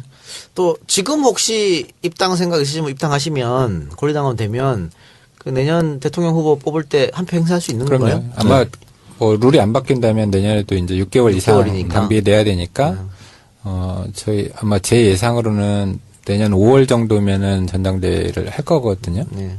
그러니까 우리 당규상 6개월 그 대통령 선거 6개월 이전에 후보가 선출이 돼야 되니까요. 저는 이제 지금 전당대회 룰대로 하면 또 뻔한 거 아니냐. 이렇게 자꾸 이제 또 뭐 공격이 들어올 수 있어요. 그러면 저는 당원을 조금 바꿔줄 수도 있다고 저는 봐. 그러나, 권리당원이 돼서, 설령 권리당원, 포션이 좀 줄어들어도 뭐 저는 상관없다고 봐요. 예. 네, 그리고 그럼요. 설령 뭐 당원들은 투표권을 행사하지 않고 대통령 후보이기 때문에 뭐 그냥 완전 국민 참여 경선으로 하자 하더라도 권리당원으로 입당한 분들이 또 그분들도 국민이잖아요. 그럼요. 예. 그분들이 또 핵심 코어하고 그분들이 또 지지세를 넓히고 우리 당의 정책을 또 전파하고 그렇기 때문에 대선 경선에서 권리 행사를 하든 안 하든 관계없이 그거는 차치하고 어쨌든 더불어민주당 권리당원이 되시는 것이 정권 교체에 도움이 되는 것은 분명하잖아요. 네. 그리고 일사불란하게 우리 후보가 된 분에게 또 홍보도 되고 또 방어조도 되고 공격조도 되고 이렇게 해서 그러니까 뭐 김병관 의원이 이번에 지도부에 들어갔으니까 네. 어떤 룰을 정해지든 간에 지금 룰대로 하든 또 새롭게 조금 바뀌든 어떤 공정한 경쟁을 보장해주고 예전처럼 뭐 박스떼기 콜떼기 이런 거 하지 말고 그렇죠? 그렇게만 하면 되겠죠. 예. 자 하나만 더 여쭈고 끝낼까요? 또 많은 분들이 궁금해하십니다. 이해찬 의원 복당 빨리 해야 되는 거 아니야? 새 지도부가 꾸려졌는데 그 전 지도부는 뭐 김종인 비대위원장 때문에 안 됐다 치더라도 빨리 그 찾아가서 복당해야 되는 거 아니야? 이렇게 많이 질문 주세요. 제가 공개적으로 요청드립니다. 김병관 우리 최고위원이 빨리 그 처리하세요. 제가 처리하면 되는 건가요? 이해찬 의원 빨리 복당시키세요. 제가 이번에 선거 과정에서 세종에 계신 분들이 저를 많이 도와주셨어요. 그 세종시 당원들도 사실은 그 이해찬 의원님 때문에, 그러니까 이해찬 의원님을 도왔다는 이유로 그 징계 먹고 있잖아 지금. 징계 먹었었어요. 먹었다가 이번에 복당이 허용이 돼서 이번 전당대회 때는 참여를 또 했거든요. 제가 첫 번째 세종에 내려갔을 때는 당원이 아니었어요. 아니어가지고 아닌데도 불구하고 이제 그 중에 몇 분이 이제 저를 도와주시겠다고 하면서 이제 좀 도와주셨는데 제가 두 번째 갈 때는 복당이 되셨더라고요. 어쨌든 당에서 저는 시기가 언제일지는 모르겠지만 그분들 뭐 이해찬 의원님도 저도 가끔 전화 드리는데 의원님도 뭐 지금 당적이 다를 뿐이지 어쨌든 같은 마음일 거고 저는 해결될 거라고 생각합니다. 자 그리고 또 하나 이것은 오더입니다. 오더. 오더가 요즘 잘 안 통하는 당원 문제이기 때문에 정청래가 컷오프 돼가지고 열받아가지고 탈당한 분들이 다시 복당을 하려고 그러니까 1년 경과 규정이 있다. 그래서 안 된다고 그런다. 예. 근데 그런 분들은 뭐 국회의원 출마한 사람도 아니고 뭐 그렇기 때문에 그런 개미 당원들 있잖아요. 네. 이것은 즉각 복당을 좀 시켜주세요. 뭐 정청래 최고 사건도 있고 지방에 이렇게 다니다 보면 특히 이제 호남권에 많이 계시는데요. 본인의 선택이 아닌 물론 이제 본인의 선택으로 이제 국민의당 때문에 이제 탈당해서 그쪽 가신 분들도 계시고 다시 복당 원하는 분들도 그분들 많죠. 중에 복당하고 싶어 하신 분들이 많으세요. 실제로 저 한 분 도와주셨던 분은 국민의당 소속이에요, 여전히. 근데 그때 갔는데 다시 돌아오고 싶어 하는데 지금 이제 돌아오기 좀 어려운. 당규상. 그리고 이제 또, 지방에 가면 갈수록, 그러니까 개인보다는 이제 거기 선후배나 어떤 지역적인 학연 연고 때문에 같이 따라가신 분들도 많이 있거든요. 네. 그분들 많이 돌아오고 싶어 하세요. 그런 분들 많이 계세요. 그래서, 좀 다시 받아들일 수 있는, 다시 오시라, 이런 그러니까 뭔가, 그 복당 심사위원 이런 게 있잖아요. 네. 그래서 옥석을 가려서 예를 들어서 뭐 출마하기 위해서 무소속 나가가지고 우리 당 후보를 막 괴롭혔거나 이런 경우는 진짜 그건 안 되지. 그러나 이게 순수 당원들 아니야. 우리 당이 잘못해가지고 열받아서 탈당한 분들이 다시 이제 마음을 고쳐먹고 다시 입당을 네. 하겠다는데 그거는 이 당원 당규는요 항상 예외 조항이 네, 있어요. 네, 네. 그리고 예외 조항이 없더라도 심사위원회 3분의 2가 찬성하면 입당이 돼. 그래서 지금 말씀하신 부분은, 지도부에서 얘기가 한번 있었습니다. 그러니까 첫날 있었고요. 그래서 이거를 이제 어떻게. 역시 훌륭한 지도부네. 네. 그 얘기를 제가 꺼냈거든요. 잘 들어갔네, 김병관. 자, 이럴 때는 박수 한번 딱 쳐야 돼. 한 번만 쳐. 왜 여러 번 치는 거야? 그래서 이제 그걸 이제 어떤 식으로 우리 당에서, 뭐, 프로모션을 할지는 모르겠지만, 이제 얘기가 있었고요. 뭐 조만간 뭔가 또 있지 않을까 싶습니다. 일 잘하네, 김병관. 그런 거는 아유, 빨리빨리 처리해야 돼. 그래서 나한테도 트위터로 알아요. 빨리 좀 복당 좀 해주세요. 그 알아가지고 제가 질문을 하려고 이거 써놨는데. 아, 그랬어요? 본인이 해서 안 살잖아. 응? 본인이 해서 안 살잖아. 그럼 제 발언을 일단 편집하고 다시 해주세요. 그래요. 언제 그 이현찬 의원 복당되면 우리 정알바에 한번 모시는 걸로 하죠. 그럴까요? 네. 자, 섭외 담당. 섭외 담당. 네. 네. 노력해 주시기 하겠습니다. 바랍니다. 네. 네. 자, 그러면 오늘 방송은 이것으로 마치겠습니다. 자, 오늘 어떻게 파트너 없이 늘 하던 파트너 없이 새로운 파트너 왔는데 어땠어요? 김병관 오늘 고정으로 할까요? 정의원 자리에. 네. 정의원 나가고. 네. 찬성! 찬성? 네. 알겠습니다. 자. 둘이 일단 합의 본 다음에 말씀해 주세요. 자, 오늘 오랜만에 나오셨는데 한마디만 하고 끝내죠. 우리 정알바 듣고 계시는 청취자 여러분들한테. 네, 이렇게 훌륭한 프로그램에 초대해 주셔서 너무 감사드리고요. 또 기회가 되면 오고 싶습니다. 네. 자, 오늘 두 분 고생하셨고요. 고맙습니다. 들어주신 여러분 대단히 감사합니다. 저희는 다음 주에 뵙도록 하는데요. 공지사항이 하나 있습니다. 저희가 매주 수요일 날 녹음을 하지 않습니까? 근데 다음 주는 화요일로 바꿉니다. 화요일 8시로 바꾸니까 양해해 주시고 수요일 날은 청정구역, 월요일 날 하던 청정구역이 수요일로 바뀝니다. 청정구역은 몇 시인데요, 수요일? 8시입니다. 8시. 안가 사정으로 그렇게 다음 됐으니까. 주만 바꾸는 거죠? 그렇죠. 다음 주만 바꾸는 겁니다. 이해해 주시기 바랍니다. 자, 두 분 고생하셨고. 들어주신 여러분 감사합니다. 다음 주 뵙겠습니다. 네, 감사합니다. 고맙습니다. 복당 도당위원장이 뽑혔어요. 시당위원장하고. 근데 도당위원장은 2년 동안 안 한다고 그랬어요. 김영주 의원한테 양보했어요. 서울시당위원장한테. 그러면 결과적으로 보면 제주 도당위원장들은 최고위원 투표를 행사하지 못한 거예요. 그렇잖아요. 그래서 여러 가지로 모순이 중첩돼 있어요. 많이 있습니다. 그러니까 지금 청년만 해도 저는 청년위원장 그 하나만 해도 되게 중요한 자리거든요. 근데 청년위원장이 청년 최고위원까지 해요. 저는 그 두 개를 같이 겸하게 하는 것도 저는 맞지 않다고 생각을 합니다. 물론 취지는 잘 알겠는데, 그러니까 청년이 그만큼 중요하니까 그 청년위원장이 또 최고위원 하도록 하는 게, 뭐 그 취지는 알겠지만, 사실은 그 각자 하나하나의 역할도 되게 중요하기 때문에 전 따로 뽑는 게 맞다고 생각하거든요. 네. 이제 또 하나, 우리 청년정책연구소라는 거를 민주정책연구원 안에 만들도록 돼 있는데, 이 역할도 청년위원장이 또 겸하도록 돼 있는데, 세 개가 다 중요한 건데, 이걸 다 한 사람이 하도록 하는 게 저는 맞지 않는 것 얼마나 같아요. 웃긴 거냐면요. 노동자 부분하고 민생 부분은 대한민국에 노동자 아닌 사람이 있습니까? 김병관 저 부자도 노동자예요. 그러면 노동자 부문 최고위원을 뽑을 수 있는 권한 노동자를 어떻게 구분하겠다는 거야? 그리고 민생 부분은 어느 사람이 민생 부분이에요? 민생 전문가? 그리고 민생 영역이 블럭이 따로 있어요? 네. 그런 거잖아요. 이건 너무나 알겠습니다. 허술한 전당대회 룰이거든요. 네. 어쨌든 허술한데 네. 어쨌거나 합의를 해서 이제 그렇죠. 그 만들어낸 혁신은 아니기 때문에 이제 그걸 가지고 나온 결과에 대해서 어쨌거나 좀 아쉬운 부분들이 있지만 아까도 말씀드렸는데요. 그 결과를 가지고 우리 당원들에 대해서 당원들을 비판하는 건 정말 해서는 안 되는 그렇죠. 거고 언론이 그런 식의 비판을 하면 우리 당에서 거기에 대해서 대응을 하고 비판을 해야죠. 네. 마찬가지로. 그 전당대회 전에는 제가 이거는 말도 안 되는 룰이다. 그렇지만 일단 한번 하기로 했으니까 하기는 하되 다음번에 분명히 고치자는 얘기가 나올 것이다. 그래서 제가 전당대회 전에는 평지풍파를 일으키지 않으려고 그냥 지적만 해놓고 강하게 그걸 제가 밀어붙이거나 주장하지는 않았어요. 그러나 이제는 이 룰 세팅, 이 당헌 단계를 새롭게 개정을 해야 돼요. 그래.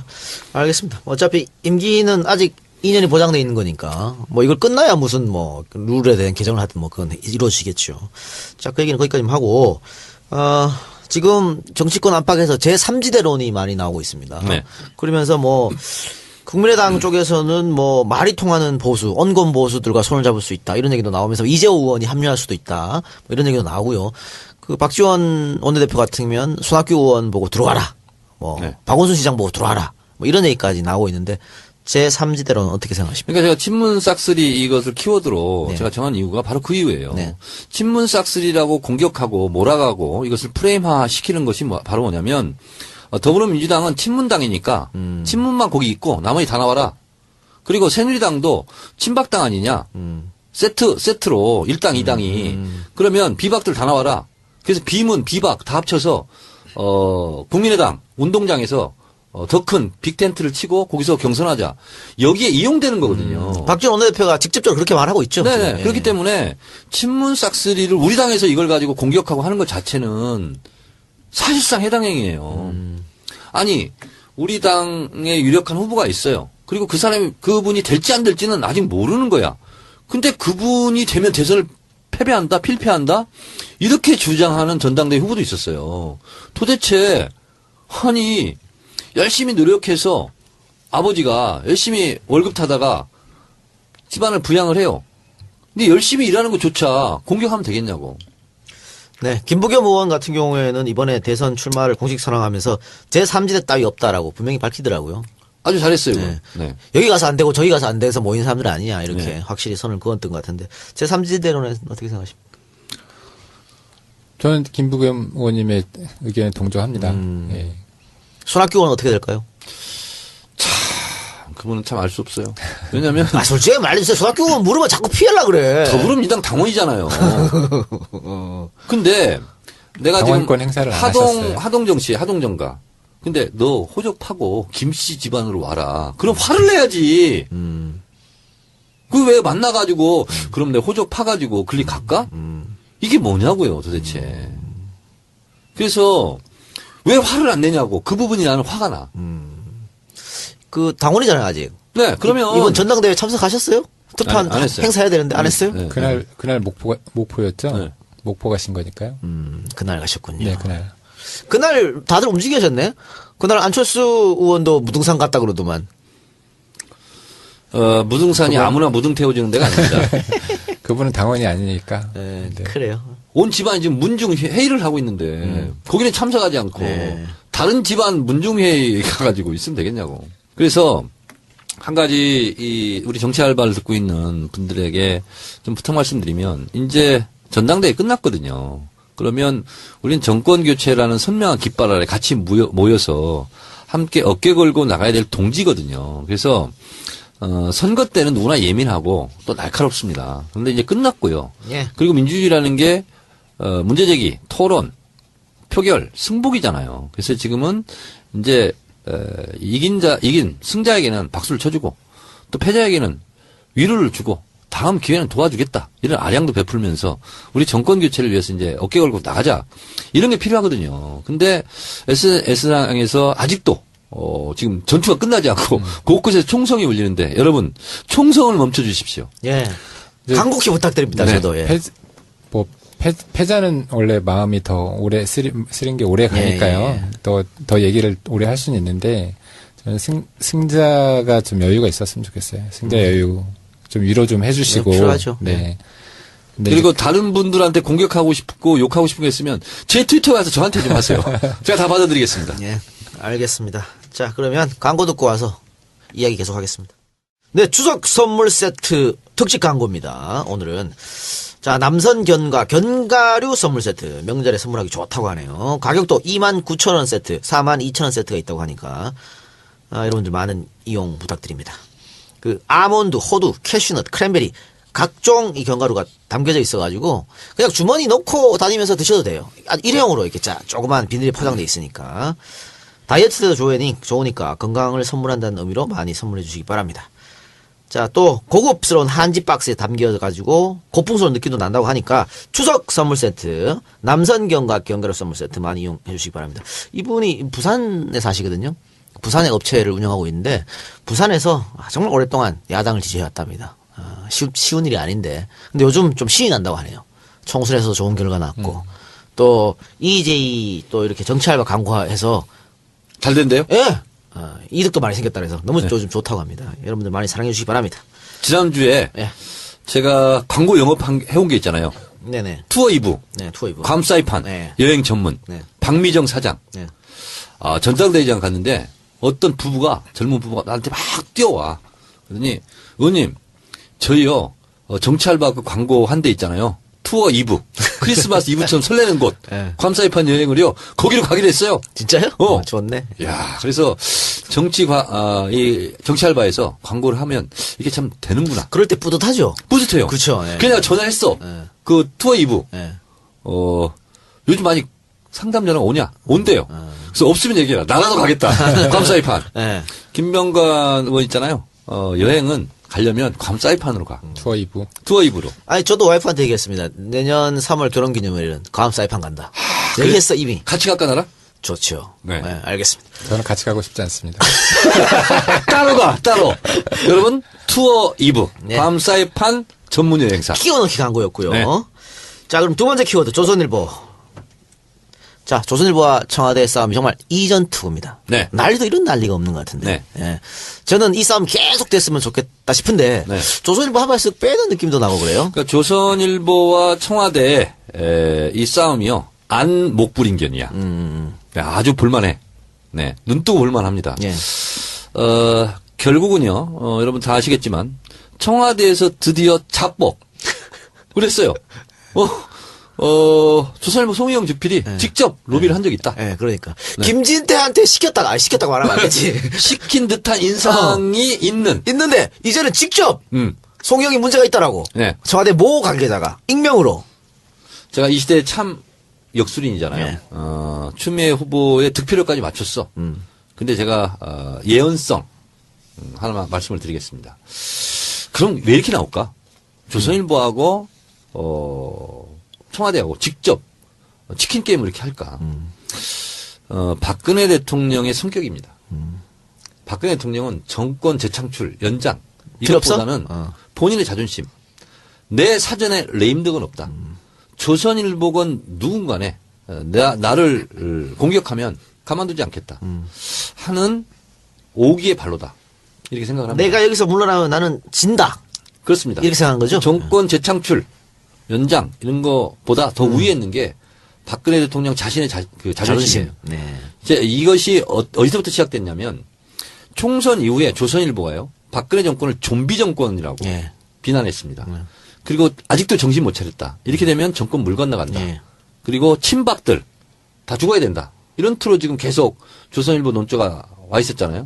그 연장선상에서 우병우를 공격했다고 인식하는 거예요.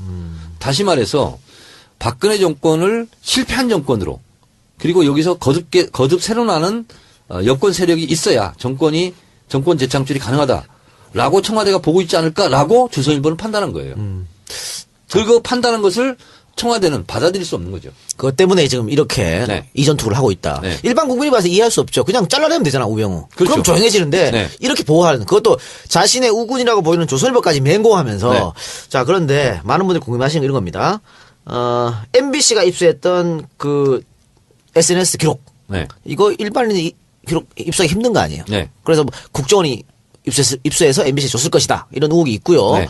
또 송영의 어떤 이런 다양한 문제점들 김진태 의원이 폭로했는데 김진태가 어떻게 이런 걸 입수했을까? 자, 국회의원 해보셨으니까 다양한 자료를 요구하잖아요. 네. 그런데 이런 자료 개인의 자료까지는 못 얻는다면서요. 국회의원도. 아니요. 네. 그런 자료는 미리 알고 콕 찍어서 이런 거 있으니까 그 증거로 내. 알리바이 차원에서 증거를 내 이렇게 되는 거거든요. 근데 그런 게 있을 거라는 걸 아는 것 자체가 가장 큰 고급 정보잖아요. 국회의원이 그렇게까지 입수할 수 없죠. 없다. 없어요. 네. 그러면은 이 김진태 의원이 입수한 이런 자료들 누군가가 네. 이것을 제보하지 않으면 그리고 누군가 갖다 주지 않으면 알기 어려운 정보죠. 너무나 디테일한 정보죠. 이게 또 재밌는 게요. 김진태 의원이 새누리당 의총장에서 왜 당신들 조용하냐? 나 혼자 싸우는 것 같다. 이랬는데 다들 가만히 있더래. 새누리당 의원들 보기에도 창피한 거지, 김진태가. 지금 국회의원으로서 뭐 하는 거예요? 청와대가 주는 거 오다 받아서 이렇게 생각해서 아마 그런 것 같아요. 그러니까, 예를 들면 이런 거죠.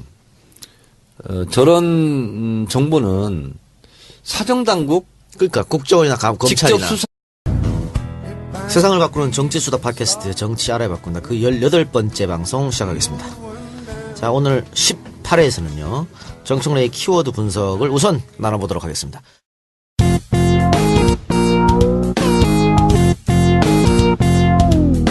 정청래 키워드 분석. 오늘은 어떤 키워드를 가지고 왔습니까? 친문 싹쓸이. 친문 싹쓸이. 또 하나는 조선일보. 네. 자, 우선 친문 싹쓸이. 그 17에서 약간 얘기했는데. 네. 그 비슷한 거겠죠? 네. 네.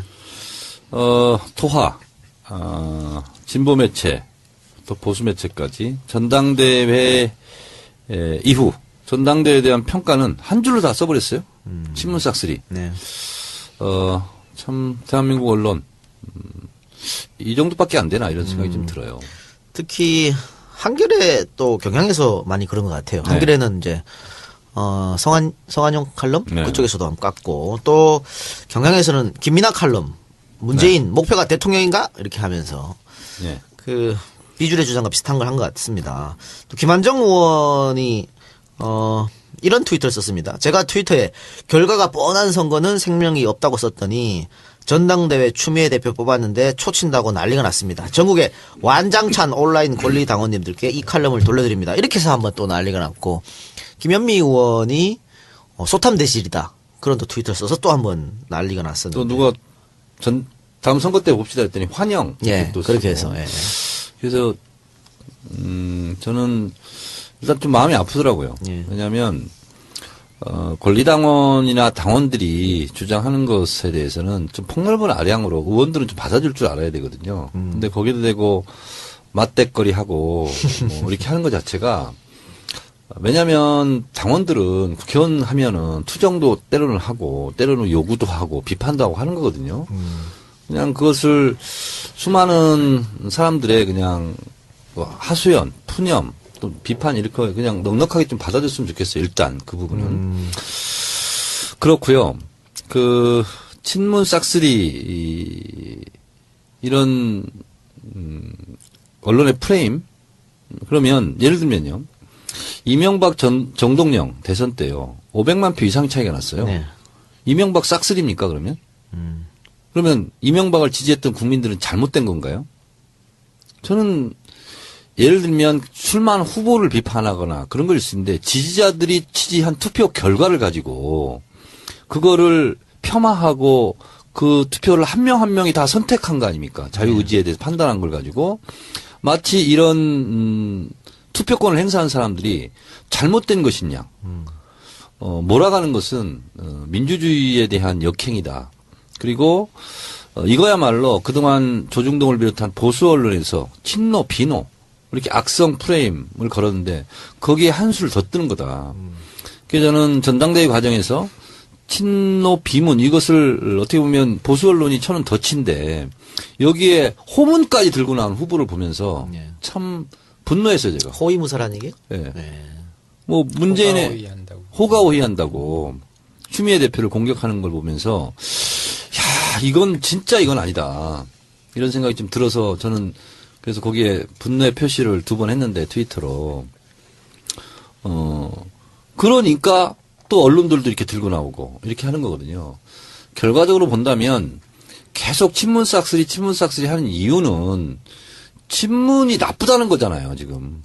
문재인을 찍은 지지자들 당신들 잘못했다는 거 아니에요. 그리고 일부 의원들이 이렇게 동조하면서 아니 국민적 지지도가 더불어민주당 내에서 뿐만 아니라 지금 대선 주자 1위가 문재인입니다.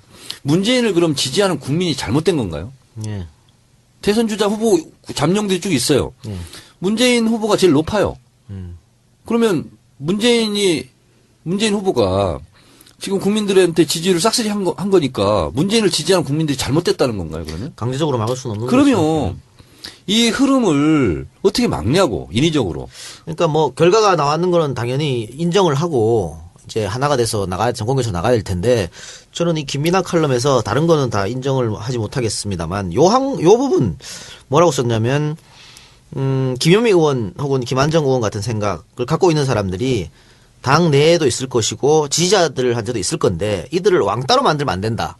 이 주장엔 동의하거든요. 저도 그렇습니다. 예. 그러니까 그 주장을 왕따시키면 안 되는 것처럼 이번에 추미애 당대표나 김병관 최고나 양양자 이 당선된 사람들을 찍은 사람들을 왕따시키면 안 되는 거죠. 같은 의미로. 그럼요. 네.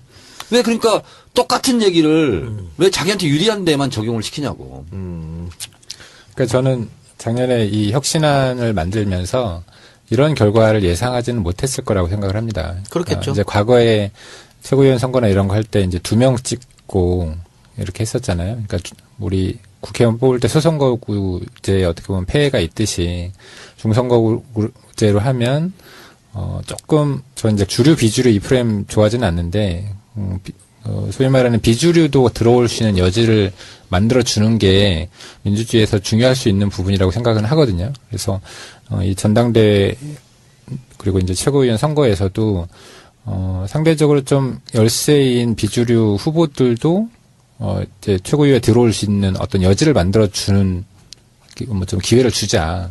그런 식으로 해서 다음에 뭐 당원 당규를 좀 개정을 하자. 이런 식의 뭐 저는 논의가 있으면 되게 좋을 것 같다라는 생각은 듭니다. 근데 이제 지금 말씀하신 대로 지금 후보들도 아니고 우리 지지자들을 이렇게 갈라치기 하고 그들이 잘못됐다를 공격하고 마치 누가 시키면 시키는 대로 하는 어떻게 보면 허수아비인 것처럼 얘기하고 이런 것들은 저는 정말 뭐 잘못됐고 비판받아야 된다 생각합니다. 누가 시켰나요? 시킨 사람이 없어요. 정청래 최고가 시켰는데 안 따라. 저는 이제 김병관 우리 최고가 얘기했으니까 덧붙여서 얘기한다면 지금의 전당대회 룰은 바꿔야 됩니다. 제가 지난번 혁신위에서 이렇게 만든 것이 잘못됐다고 제가 얘기를 분명히 했어요. 왜 그러냐면 이건 민주주의의 원칙에 위배돼요. 보통 평등 직접 비밀 선거에 위배가 됩니다. 왜냐하면 누구는 1인 1표, 누구는 1인 3표. 이것이 민주주의 선거에 온당하냐 이런 거고요. 또 하나는 도당위원장 중에서 호선하는 거잖아요. 그 도당의 선거권을 가지고 있는 그 도의 그 시의 당원들은 도당위원장을 뽑고 시당위원장을 뽑았어요. 그렇잖아요. 그런데 도당 일을 하라고 뽑았는데 네. 지도부까지 들어가는 거예요. 네. 내가 국회의원 하라고 투표를 했는데 그분 국회의원 중에 모여서 한 명이 서울시장 하는 거예요. 틀린 거예요. 이건 영역이 다른 거예요. 그래서 이것은 굉장히 불완전한 구조입니다. 그래서 결과적으로 보면 최고위원을 5명을 뽑았다. 그러면 예를 들면 툭 까놓고 얘기해서 3명은 친문이 될 수 있고 2명은 비주류가 될 수도 있는 거예요. 네. 그래서 결과적으로도 안 좋아요. 그리고 민주주의의 선거 원칙에도 안 맞아요. 네. 그리고 이번에 민생과 노동자는 또 뽑지도 못했어요. 네. 이런 결과거든요. 그래서 도당 위원장은 그 도에 있는 당원들이 뽑는 거고 이거 당 최고위원회 아닙니까? 당 지도부입니까? 그러면 전 당원들에게 전 지지자들에게 투표할 수 있는 권한을 박탈한 거거든요. 이건 지금. 그렇잖아요. 아니 왜 제주도에 있는 당원이 최고위원 투표권이 없어요. 없잖아요. 예를 들면 서울하고 제주하고 조선일보 송희영 주필이 네. 직접 로비를 한 적이 있다. 네, 그러니까. 네. 김진태한테 시켰다고 말하면 안 되지. 시킨 듯한 인상이 있는데, 이제는 직접, 음. 송영이 문제가 있다라고. 네. 청와대 모 관계자가, 익명으로. 제가 이 시대에 참 역술인이잖아요. 네. 추미애 후보의 득표율까지 맞췄어. 근데 제가 예언성 하나만 말씀을 드리겠습니다. 그럼 왜 이렇게 나올까? 조선일보하고 청와대하고 직접 치킨 게임을 이렇게 할까? 박근혜 대통령의 성격입니다. 박근혜 대통령은 정권 재창출, 연장 필요 없어? 이것보다는 본인의 자존심, 내 사전에 레임덕은 없다. 조선일보건 누군가네 나를 공격하면 가만두지 않겠다 하는 오기의 발로다. 이렇게 생각을 합니다. 내가 여기서 물러나면 나는 진다. 그렇습니다. 이렇게 생각하는 거죠? 정권 재창출 연장 이런 거보다 더 우위에 있는 게 박근혜 대통령 자신의 자존심이에요. 네. 이제 이것이 어디서부터 시작됐냐면 총선 이후에 조선일보가요. 박근혜 정권을 좀비 정권이라고 예. 비난했습니다. 그리고 아직도 정신 못 차렸다. 이렇게 되면 정권 물 건너간다. 예. 그리고 친박들 다 죽어야 된다. 이런 투로 지금 계속 조선일보 논조가 와 있었잖아요. 그 연장선상에서 우병우를 공격했다고 인식하는 거예요. 다시 말해서 박근혜 정권을 실패한 정권으로 그리고 여기서 거듭 새로 나는 여권 세력이 있어야 정권 재창출이 가능하다라고 청와대가 보고 있지 않을까라고 조선일보는 판단한 거예요. 그리고 판단한 것을 청와대는 받아들일 수 없는 거죠. 그것 때문에 지금 이렇게 네. 이전 투구를 하고 있다. 네. 일반 국민이 봐서 이해할 수 없죠. 그냥 잘라내면 되잖아, 우병우. 그렇죠. 그럼 조용해지는데 네. 이렇게 보호하는 그것도 자신의 우군이라고 보이는 조선일보까지 맹공하면서 네. 자, 그런데 많은 분들이 궁금해하시는 게 이런 겁니다. MBC가 입수했던 그 SNS 기록. 네. 이거 일반인이 기록 입수하기 힘든 거 아니에요. 네. 그래서 뭐 국정원이 입수해서 MBC에 줬을 것이다. 이런 의혹이 있고요. 네. 또 송영의 어떤 이런 다양한 문제점들 김진태 의원이 폭로했는데 김진태가 어떻게 이런 걸 입수했을까? 자, 국회의원 해보셨으니까 다양한 자료를 요구하잖아요. 네. 그런데 이런 자료 개인의 자료까지는 못 얻는다면서요, 국회의원도. 아니요. 네. 그런 자료는 미리 알고 콕 찍어서 이런 거 있으니까 그 증거로 내. 알리바이 차원에서 증거를 내 이렇게 되는 거거든요. 근데 그런 게 있을 거라는 걸 아는 것 자체가 가장 큰 고급 정보잖아요. 국회의원이 그렇게까지 입수할 수 없죠. 없다. 없어요. 네. 그러면은 이 김진태 의원이 입수한 이런 자료들 누군가가 네. 이것을 제보하지 않으면 그리고 누군가 갖다 주지 않으면 알기 어려운 정보죠. 너무나 디테일한 정보죠. 이게 또 재밌는 게요. 김진태 의원이 새누리당 의총장에서 왜 당신들 조용하냐? 나 혼자 싸우는 것 같다. 이랬는데 다들 가만히 있더래. 새누리당 의원들이. 새누리당 의원들 보기에도 창피한 거지, 김진태가. 지금 국회의원으로서 뭐 하는 거예요? 청와대가 주는 거 오다 받아서 이렇게 생각해서 아마 그런 것 같아요. 그러니까 예를 들면 이런 거죠. 저런 정보는 사정당국 그러니까 국정원이나 검찰이나 직접 수사한 검찰이 아니면 참 얻기 어려운 정보입니다. 예. 그러니까 누가 봐도 짜고 치는 고스톱인 것 같은데 근데 그거는 심증이고 또 이런 구체적인 팩트가 나오니까 거기에 지금 휩쓸려가는 거죠. 그 영향력이 더 큰 거지 지금. 원내에서 혹시 새누리당 의원들 만나면은 이런 얘기는 혹시 안 하세요? 그런 얘기를 하지 않죠. 근데 이제 얼마 전에 어떤 모 언론에서 우병우 문제에 대해서 여론조사를 했는데요. 새누리당 의원들을 대상으로 해서 잘라야 된다는 의견이 더 많았습니다. 익명으로 했겠죠, 당연히. 그렇죠. 당연히 익명이죠. 예. 전수조사를 했는데 더 많았거든요. 근데 제가 지난 이제 4.13 총선에서 많이 들었던 얘기 중에 하나인데 저희 지역이 워낙 이제 좀 보수적인 동네다 보니까 그분들이 속된 말로 원래 이제 보수는 보수에 대한 자부심들이 있거든요. 그렇죠. 그러니까 스스로 보수라는 거에 대해서 자부심들이 있어요. 근데 스스로 보수를 하는 게 쪽팔린 상황이다. 다들 그렇게 얘기하더라고요. 네. 진짜로. 근데 지금 딱 그런 상황인 것 같아요. 어디 가서 얘기를 못 하고. 권력을 이용해서 지금 이런. 그러니까 보통 새누리당 정권은 이익으로 뭉치고 그리고 우리 더불어민주당 같은 야당은 이념과 가치로 뭉치고 이런 거거든요. 그래서 지금까지 통례가 우리 진보 개혁 진영에서는 하나만 달라도 분열한다. 그리고 저쪽 지형은 하나만 같아도 단결한다. 뭐 이런 게 있었거든요. 네. 근데 지금은 참 이게 말리기 어렵고 해결되기 어려운 싸움인 게 이 세상에서 제일 해결되기 어려운 싸움이 감정 싸움이에요. 그러니까 이건 박근혜 대통령 감정이야 지금 이게. 아니 이렇게 문제가 되면 저는요 추론이 뭐냐면 우병우 수석은 자 나 그만두겠다라고 얘기했을 수도 있어요. 오히려 지금 그걸 감싸고 있는 게 대통령이거든 지금. 근데 그건 뭐냐면 감정이야 감정. 그래서 그들의 입장에서 본다면 감정으로 지금 대사를 망쳐가고 있는 중이죠. 자, 이 정도로 감싸야 될 정도로 정무수석이라는 직위가 그러니까. 높은 직위는 아니거든요.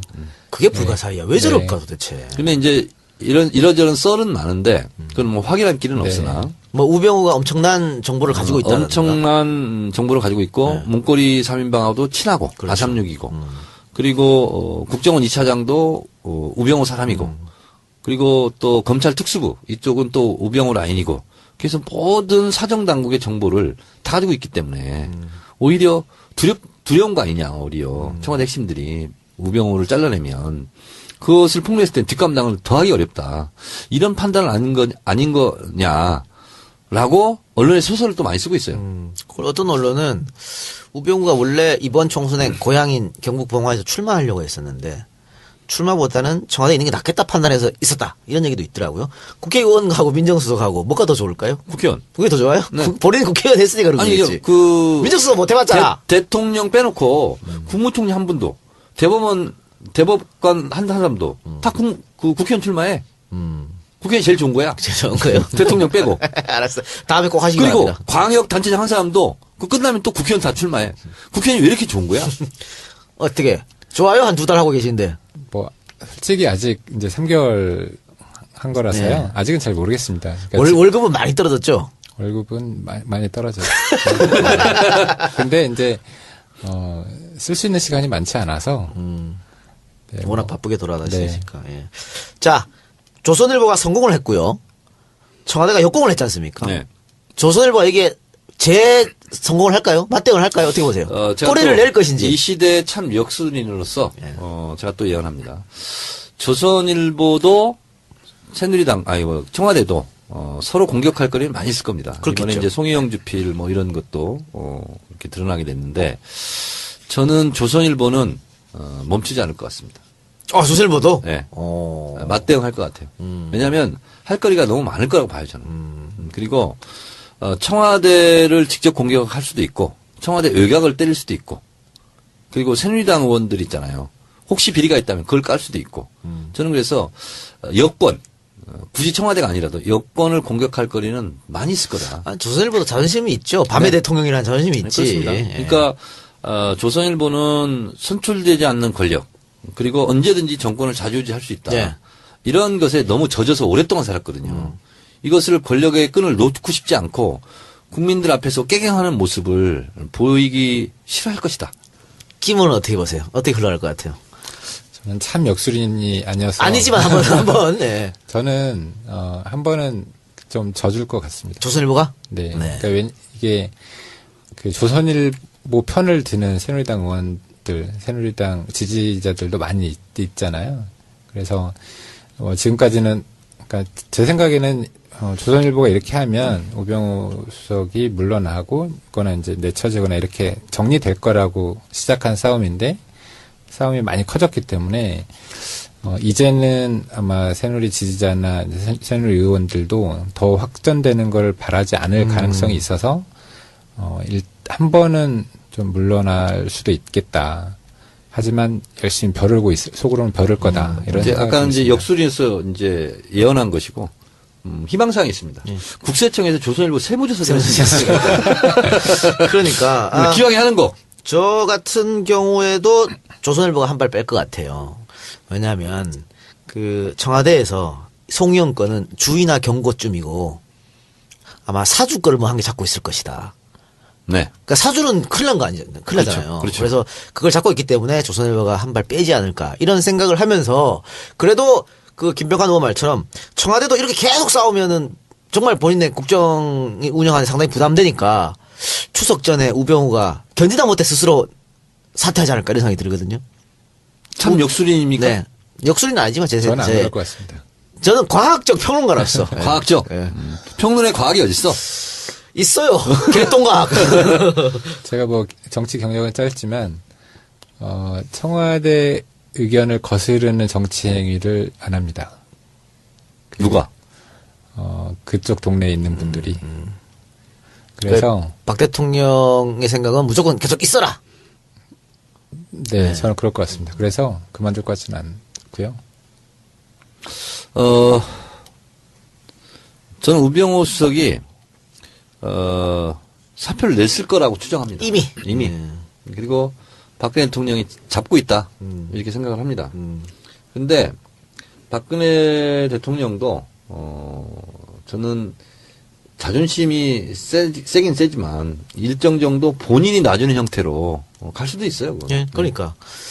자, 송영 주필이 이제 스스로 사표 썼고요. 이거 조선일보에서 받아들인 거고. 지금 이석수 감찰관도 사표를 썼습니다. 사표 안 쓴 사람은 우병우밖에 없어. 그러니까 국민 여론 점점 나빠질 것 같으니까. 특히 추석 때 다 모여서 뭔 얘기 하겠어요? 이 얘기 할 거 아니에요. 특히 아까 김병관 의원 말처럼 보수들이 지금 창피하거든. 이게 뭐야 이렇게. TK, PK 이 보수를 지지하는 핵심 인사들 모여서 분명히 추석 얘기할 것 같아요. 그래서 그거 걱정해서. 근데 또 이제 박근혜 대통령의 또 기분을 또 나쁘게 한 김무성 전 대표 계속 깐죽 이렇게 되거든요 지금. 네네. 계속 지금 그래요. 대통령이 심기를 계속 건드려. 네. 그러면 어떤 생각을 하냐면 내가 알아서 할 건데 네. 왜 자꾸 이렇게 건드는 거야? 이런 것이 조금 얹혀졌어 지금. 얹혀졌어. 알겠습니다. 자, 여기까지 듣고. 없죠, 이제 키워드. 다 했죠? 네. 광고 듣고 와서 이야기 계속하겠습니다. 네, 방금 2개 광고를 들으셨는데요. 역시 추석 특집 선물 세트 광고입니다. 일단, 킴스팜. 우리 정치 알바를 꾸준히 후원하는 킴스팜의. 그리고 거기서 경선하자. 여기에 이용되는 거거든요. 박지원 원내대표가 직접적으로 그렇게 말하고 있죠. 네네. 네. 그렇기 때문에 친문 싹쓸이를 우리 당에서 이걸 가지고 공격하고 하는 것 자체는 사실상 해당 행위예요. 아니 우리 당에 유력한 후보가 있어요. 그리고 그분이 될지 안 될지는 아직 모르는 거야. 근데 그분이 되면 대선을 패배한다, 필패한다 이렇게 주장하는 전당대회 후보도 있었어요. 도대체 아니 열심히 노력해서 아버지가 열심히 월급 타다가 집안을 부양을 해요. 근데 열심히 일하는 것조차 공격하면 되겠냐고. 네, 김부겸 의원 같은 경우에는 이번에 대선 출마를 공식 선언하면서 제3지대 따위 없다라고 분명히 밝히더라고요. 아주 잘했어요. 네. 네. 여기 가서 안 되고 저기 가서 안 돼서 모인 사람들 아니냐 이렇게 네. 확실히 선을 그었던 것 같은데 제3지대로는 어떻게 생각하십니까? 저는 김부겸 의원님의 의견에 동조합니다. 예. 손학규 의원은 어떻게 될까요? 그분은 참 알 수 없어요. 왜냐면 솔직히 말해주세요. 손학규 의원 물으면 자꾸 피하려고 그래. 더불어민주당 당원이잖아요. 근데 내가 당원권 지금 행사를 안 하셨어요. 하동정가. 근데 너 호적 파고 김씨 집안으로 와라. 그럼 화를 내야지. 그 왜 만나가지고 그럼 내 호적 파가지고 글리 갈까? 이게 뭐냐고요 도대체. 그래서 왜 화를 안 내냐고. 그 부분이 나는 화가 나. 그 당원이잖아요 아직. 네, 그러면 이번 전당대회 참석하셨어요? 투표한 안 했어요. 행사해야 되는데 안 했어요? 네. 그날 목포였죠? 네. 목포 가신 거니까요. 그날 가셨군요. 네, 그날. 그날 다들 움직이셨네. 그날 안철수 의원도 무등산 갔다 그러더만. 무등산이 아무나 무등 태워주는 데가 아닙니다. 그분은 당원이 아니니까. 네, 네. 그래요. 온 집안이 지금 문중회의를 하고 있는데 거기는 참석하지 않고 네. 다른 집안 문중회의 가가지고 있으면 되겠냐고. 그래서 한 가지 우리 정치 알바를 듣고 있는 분들에게 좀 부탁 말씀드리면 이제 전당대회 끝났거든요. 그러면 우린 정권 교체라는 선명한 깃발 아래 같이 모여서 함께 어깨 걸고 나가야 될 동지거든요. 그래서 선거 때는 누구나 예민하고 또 날카롭습니다. 그런데 이제 끝났고요. 예. 그리고 민주주의라는 게 문제제기, 토론, 표결, 승복이잖아요. 그래서 지금은 이제 이긴 승자에게는 박수를 쳐주고 또 패자에게는 위로를 주고 다음 기회는 도와주겠다. 이런 아량도 베풀면서 우리 정권 교체를 위해서 이제 어깨 걸고 나가자. 이런 게 필요하거든요. 근데 S당에서 아직도 지금 전투가 끝나지 않고 곳곳에서 총성이 울리는데 여러분 총성을 멈춰 주십시오. 예. 간곡히 부탁드립니다. 네. 저도. 예. 패자는 원래 마음이 더 오래 쓰린 게 오래 가니까요. 예. 더 얘기를 오래 할 수는 있는데 저는 승자가 좀 여유가 있었으면 좋겠어요. 승자 여유 좀 위로 좀 해주시고. 필요하죠. 네. 근데 그리고 다른 분들한테 공격하고 싶고 욕하고 싶은 게 있으면 제 트위터에 와서 저한테 좀 하세요. 제가 다 받아드리겠습니다. 예. 알겠습니다. 자, 그러면 광고 듣고 와서 이야기 계속하겠습니다. 네, 추석 선물 세트 특집 광고입니다. 오늘은 자, 남선 견과류 선물 세트. 명절에 선물하기 좋다고 하네요. 가격도 29,000원 세트, 42,000원 세트가 있다고 하니까 여러분들 많은 이용 부탁드립니다. 그 아몬드, 호두, 캐슈넛, 크랜베리 각종 이 견과류가 담겨져 있어가지고 그냥 주머니 넣고 다니면서 드셔도 돼요. 일회용으로 이렇게 조그만 비닐에 포장돼 있으니까 다이어트도 좋으니까 건강을 선물한다는 의미로 많이 선물해 주시기 바랍니다. 자, 또 고급스러운 한지 박스에 담겨가지고 고풍스러운 느낌도 난다고 하니까 추석 선물 세트, 남선 견과류 선물 세트 많이 이용해 주시기 바랍니다. 이분이 부산에 사시거든요. 부산의 업체를 운영하고 있는데 부산에서 정말 오랫동안 야당을 지지해왔답니다. 쉬운 일이 아닌데 근데 요즘 좀 신이 난다고 하네요. 총선에서 좋은 결과 났고 또 EJ 또 이렇게 정치 알바 광고해서 잘 된대요? 예. 이득도 많이 생겼다 그래서 너무 요즘 좋다고 합니다. 여러분들 많이 사랑해 주시기 바랍니다. 지난주에 예. 제가 광고 영업해온 게 있잖아요. 네네. 투어 2부. 네, 투어 이브. 괌 사이판. 네. 여행 전문. 네. 박미정 사장. 네. 전당대회장 갔는데 어떤 부부가, 젊은 부부가 나한테 막 뛰어와. 그러더니, 의원님, 저희요, 정치 알바 그 광고 한 대 있잖아요. 투어 2부. 크리스마스 이브처럼 설레는 곳. 네. 괌 사이판 여행을요, 거기로 가기로 했어요. 진짜요?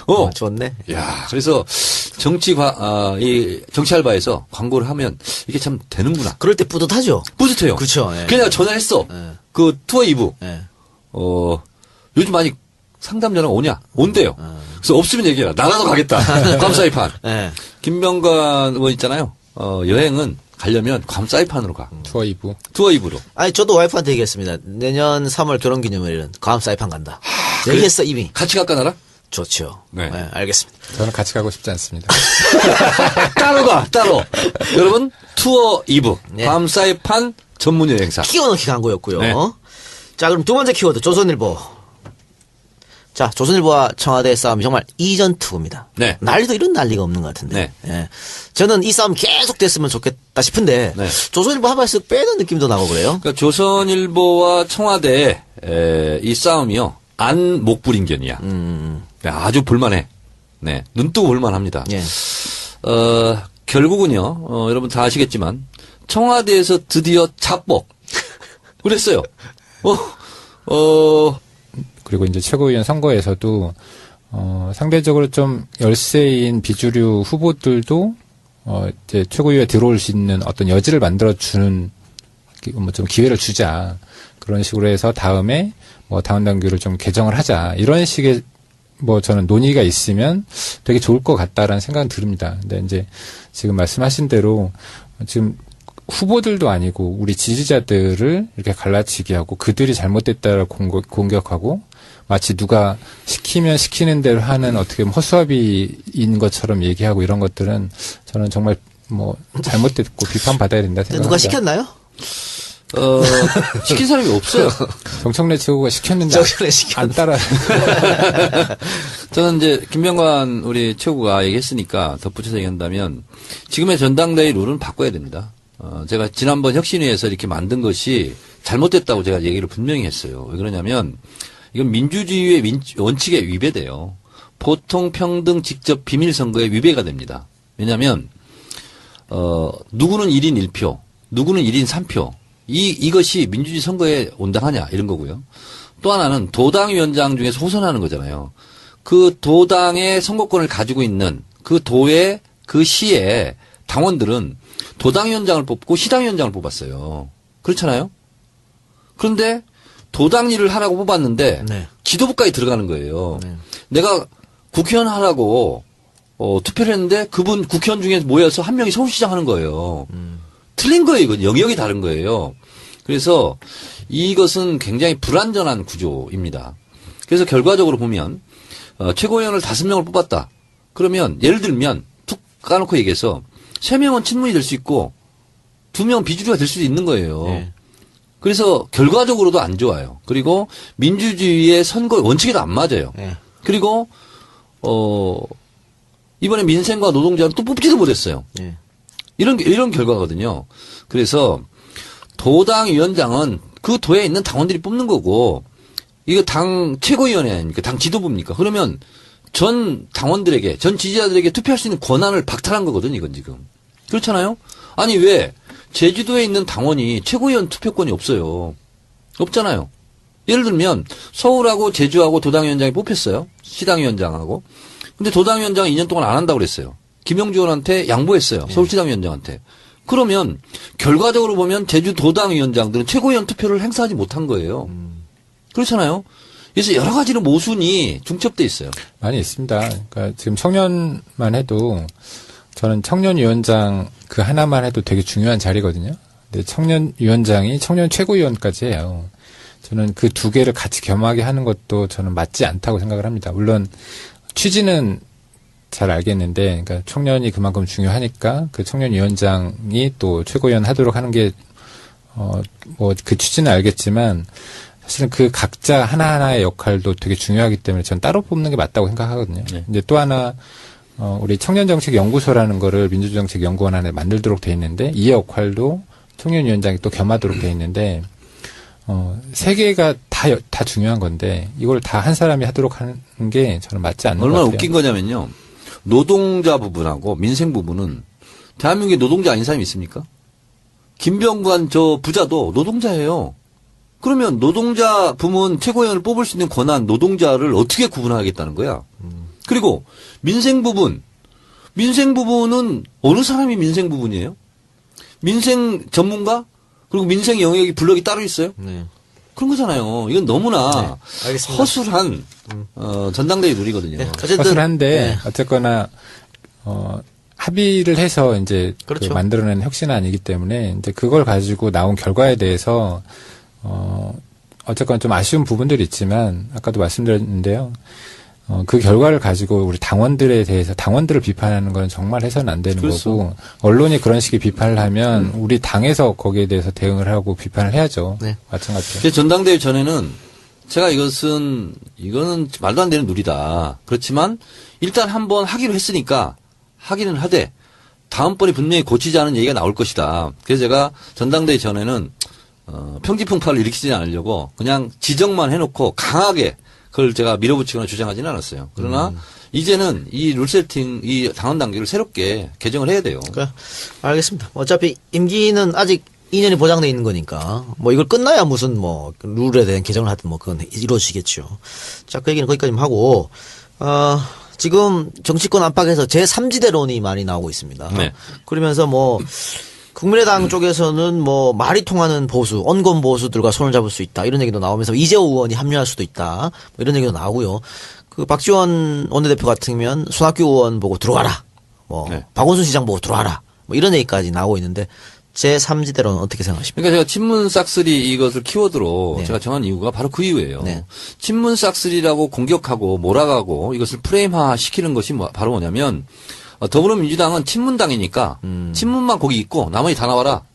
그리고 새누리당도 친박당 아니냐. 세트로 1당 2당이 그러면 비박들 다 나와라.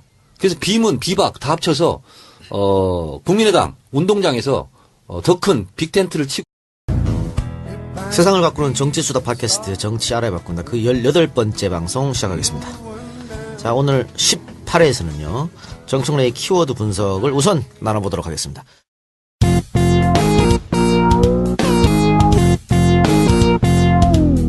정청래 키워드 분석. 오늘은 어떤 키워드를 가지고 왔습니까? 친문 싹쓸이. 친문 싹쓸이. 또 하나는 조선일보. 네. 자, 우선 친문 싹쓸이. 그 10출에서 약간 얘기했는데. 네. 그 비슷한 거겠죠? 네. 네.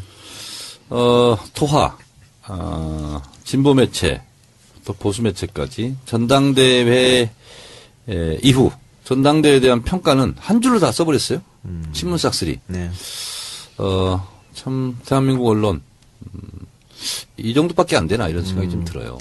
특히 한겨레 또 경향에서 많이 그런 것 같아요. 네. 한겨레는 이제 성한용 칼럼 네. 그쪽에서도 한번 깠고 또 경향에서는 김민하 칼럼 문재인 목표가 대통령인가 이렇게 하면서 네. 그 비주류 주장과 비슷한 걸 한 것 같습니다. 또 김한정 의원이 이런 트위터를 썼습니다. 제가 트위터에 결과가 뻔한 선거는 생명이 없다고 썼더니 전당대회 추미애 대표 뽑았는데 초친다고 난리가 났습니다. 전국의 완장찬 온라인 권리 당원님들께 이 칼럼을 돌려드립니다. 이렇게 해서 한번 또 난리가 났고 김현미 의원이 소탐대실이다 그런 또 트위터를 써서 또 한번 난리가 났었는데 또 누가 다음 선거 때 봅시다 했더니 환영. 예, 또 그렇게 쓰고. 해서 예. 그래서 저는 일단 좀 마음이 아프더라고요. 예. 왜냐하면 권리당원이나 당원들이 주장하는 것에 대해서는 좀 폭넓은 아량으로 의원들은 좀 받아줄 줄 알아야 되거든요. 근데 거기다 대고 맞대거리하고 뭐 이렇게 하는 것 자체가 왜냐하면 당원들은 국회의원 하면은 투정도 때로는 하고 때로는 요구도 하고 비판도 하고 하는 거거든요. 그냥 그것을 수많은 사람들의 그냥 뭐 하소연, 푸념, 또 비판 이렇게 그냥 넉넉하게 좀 받아줬으면 좋겠어요. 일단 그 부분은. 그렇고요. 그 친문 싹쓸이 이런 언론의 프레임 그러면 예를 들면요. 이명박 정동영 대선 때요. 500만 표 이상 차이가 났어요. 네. 이명박 싹쓸이입니까 그러면? 그러면 이명박을 지지했던 국민들은 잘못된 건가요?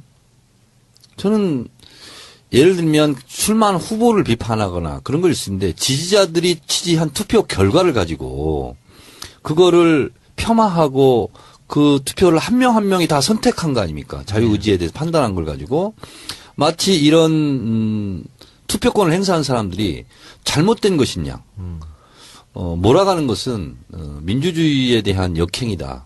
그리고 이거야말로 그동안 조중동을 비롯한 보수 언론에서 친노, 비노 이렇게 악성 프레임을 걸었는데 거기에 한 수를 더 뜨는 거다.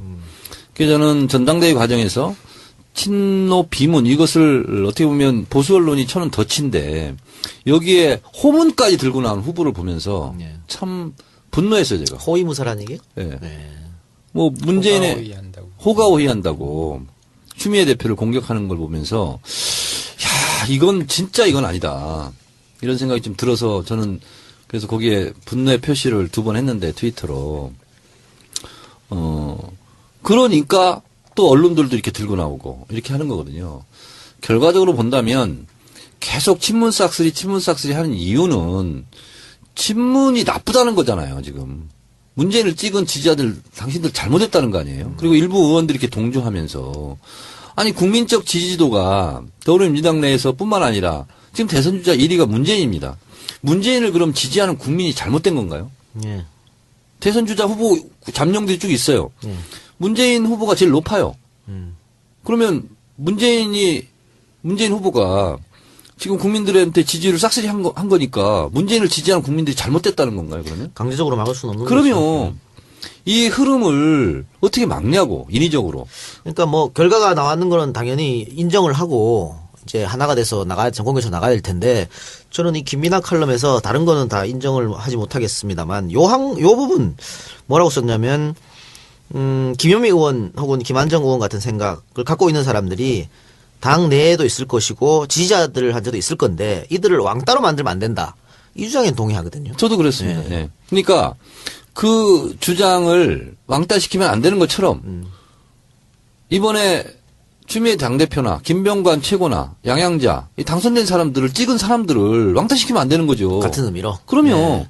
왜 그러니까 똑같은 얘기를 왜 자기한테 유리한 데만 적용을 시키냐고. 그러니까 저는 작년에 이 혁신안을 만들면서 이런 결과를 예상하지는 못했을 거라고 생각을 합니다. 그렇겠죠. 이제 과거에 최고위원 선거나 이런 거 할 때 이제 2명 찍고 이렇게 했었잖아요. 그러니까 우리 국회의원 뽑을 때 소선거구제에 어떻게 보면 폐해가 있듯이 중선거구제로 하면 조금 저 이제 주류 비주류 이 프레임 좋아하지는 않는데 소위 말하는 비주류도 들어올 수 있는 여지를 만들어 주는 게 민주주의에서 중요할 수 있는 부분이라고 생각은 하거든요. 그래서 이 전당대회